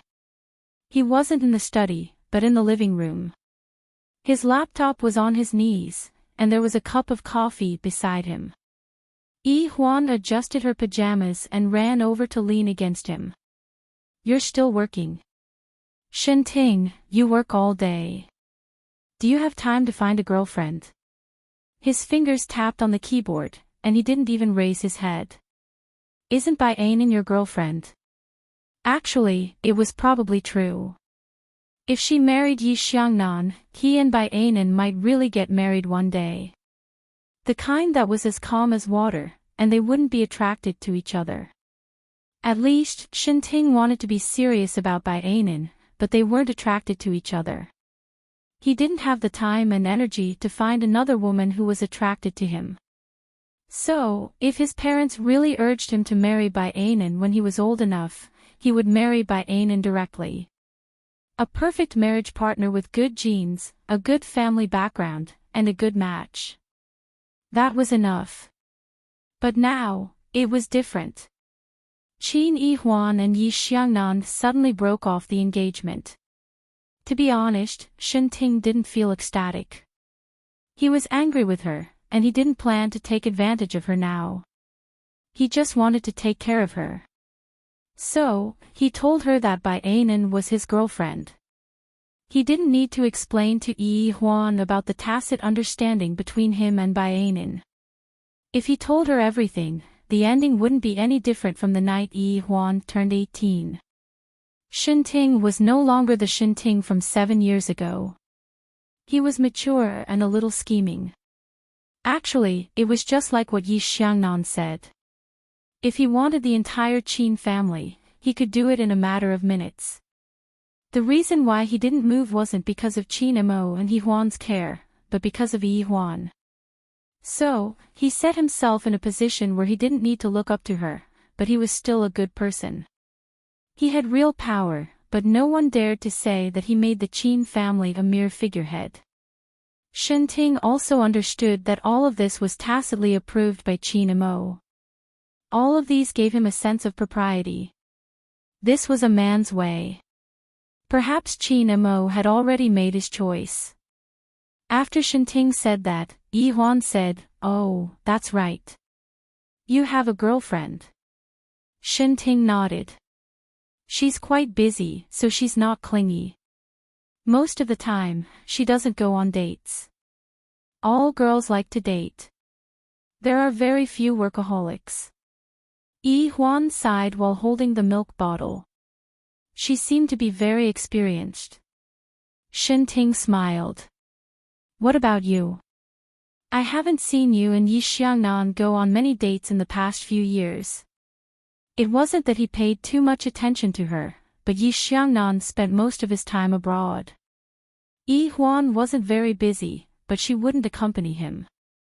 That child was probably born during these periods of time. Enchanting heard that Yi Xiangnan's side was about to explode, and so was the Yi family. He heard that it was a young girl, and she was quite cute. And the child's biological mother was an insignificant secretary under Star's Entertainment. He didn't know when she had climbed into Yi Xiangnan's bed, but he had such a young girl. Shinting thought silently again. Yi Xiangnan already had a child. He looked at Yi Huan again and sighed. Yi Huan didn't know what he was thinking. She was stunned for a while before she said, "We're different." "What's the difference?" "You just feel that you like each other, that you want to be together, and that you want to get married. The process isn't important.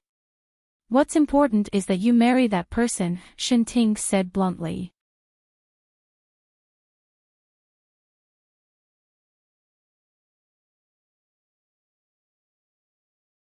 Chapter 48:11. Yi Huan was speechless. Although she didn't want to admit it, Shinting was right. All these years, her relationship with Yi Xiangnan was as calm as water. It couldn't be said that there were no feelings at all, but it was very faint. But no matter what, this news had an impact on both Yi Huan and King Entertainment stock price. It couldn't be seen now, but the company would probably be very busy tomorrow morning. Shinting knew what was going on.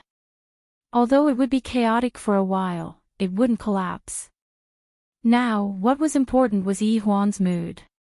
Because Yi Xiangnan would get married in the future. Whether he loved the woman or not, the Yi family style was to accept the child and marry the woman. And Yi Huan was alone, so Shinting wouldn't get involved at this time. So when she said she was going abroad, he didn't agree at first, but now he felt that it was good for her to go abroad. Shinting looked at her speechless face and smiled. "Let's not talk about this. Go to bed early." He moved his chin. "I still have some work to do. Go to bed first." Yi Huan was still lying beside him. After hearing that, she got up lazily and hugged the bottle in her arms. Shinting smiled gently. "You really don't want to change this habit? I've already broken up. I don't know when my next love will be. What's the use of changing now?" She muttered, obviously looking for an excuse for herself. Shinting smiled warmly. But Yi Huan didn't leave immediately. Instead, she stood there for a long time. "What's wrong?" Shinting asked her softly. Yi Huan took a step forward and sat beside him. She said in a low voice, "It's been a long time since you talked to me like this." With that, she boldly put her hand on his shoulder. Shinting's attention wasn't on the laptop, but on the torturous girl in front of him. "I'm working. I know. I'm still angry at you. I know too. I have a girlfriend." After a pause, Shinting said so. Yi Huan glanced at him and suddenly put her arms around his neck. She said, "I don't care." He was the one who had brought her back. Now, he was her big brother Shinting. However, her Shinting was not by Ainan's boyfriend. He still wanted to say something, but her voice was very low. "Either you kick me out." Shinting sighed softly. "Yi Huan, you are really headstrong and selfish." His selfishness wasn't directed at Bai Ainan, because there was nothing between him and Bai Ainan in the first place. He was referring to how intimate they were right now. When he didn't want to let go, she ran away and wanted to keep a distance from him. This was something Shinting could not accept. He stared at her. Yi Huan didn't say anything. She just hugged him. Just like what he said, she was selfish and righteous. "You can either marry Bai Ainan and ignore me." She suddenly looked up and said. In that instant, Shinting saw a hint of certainty in her eyes, as well as mischievousness and even a little naughtiness. In that instant, he understood everything. So it wasn't that Yi Huan couldn't see through it. She knew everything. At least, she could guess most of it. Suddenly, a hint of anger rose in his heart. The laptop in his hand was thrown to the side. Then, she fell into his arms. After that, he didn't know who kissed who first. In short, they were impudent.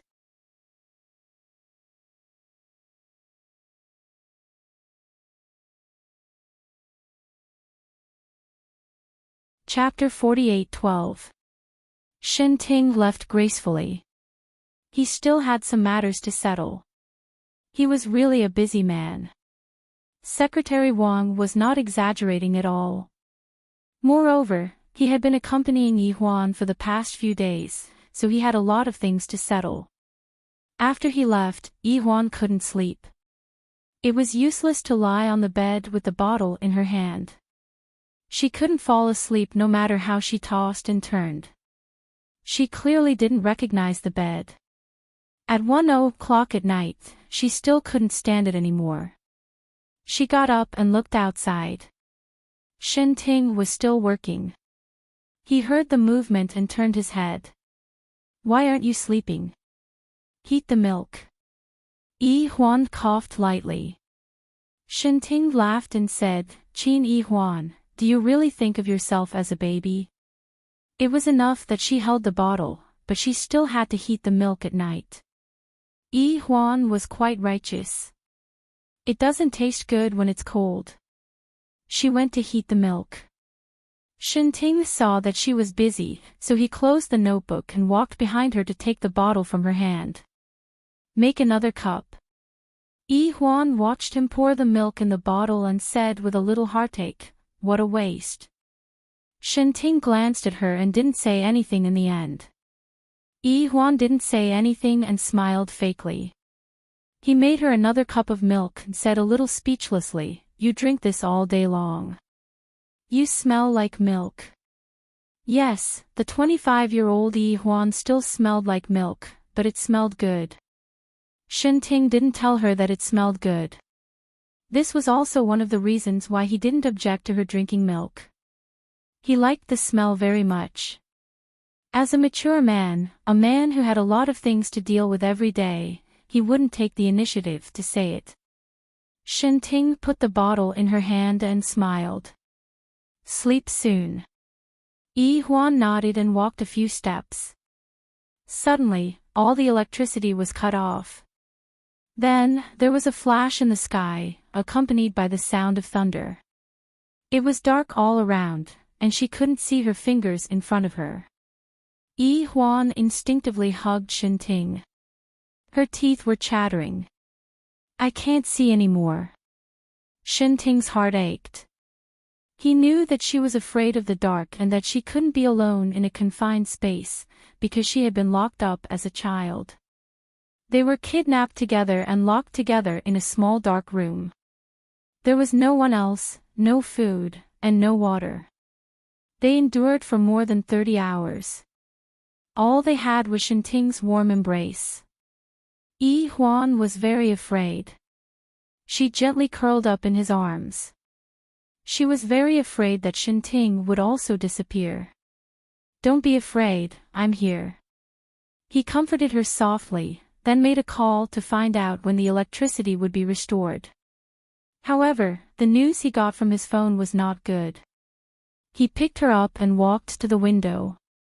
Outside, there was a thunderstorm. Within 10 minutes, the streets were filled with water. This rain was unprecedentedly heavy. Enchanting looked at it and then lowered his head. "I don't think he can make it tonight." Yi Huan hugged him tightly and refused to let go. He was a little helpless. "Yi Huan. I won't let go." Her little face was buried in his arms. "I'm afraid." She was really afraid. She was afraid of the dark. Even holding the bottle didn't help. Enchanting had no choice but to carry her to his bedroom. Although she couldn't see, the master bedroom had his scent, and it smelled very good. Enchanting's voice was soft. "Sleep first, okay?" Yi Huan was still clinging to him like a little bear. Enchanting sighed. "I'm going to take a shower." But she didn't even give him a chance to take a shower. She just hugged him and said like a kitten, "I'm afraid." You're tuning in to the LoveLore Library YouTube channel. We're so grateful for your support, and don't forget to subscribe to join us on this incredible journey through captivating stories. Your generosity through donations truly makes a world of difference, as it's the primary source of revenue that allows me to expand and enhance this channel for you. Thank you from the bottom of my heart for being a part of this adventure.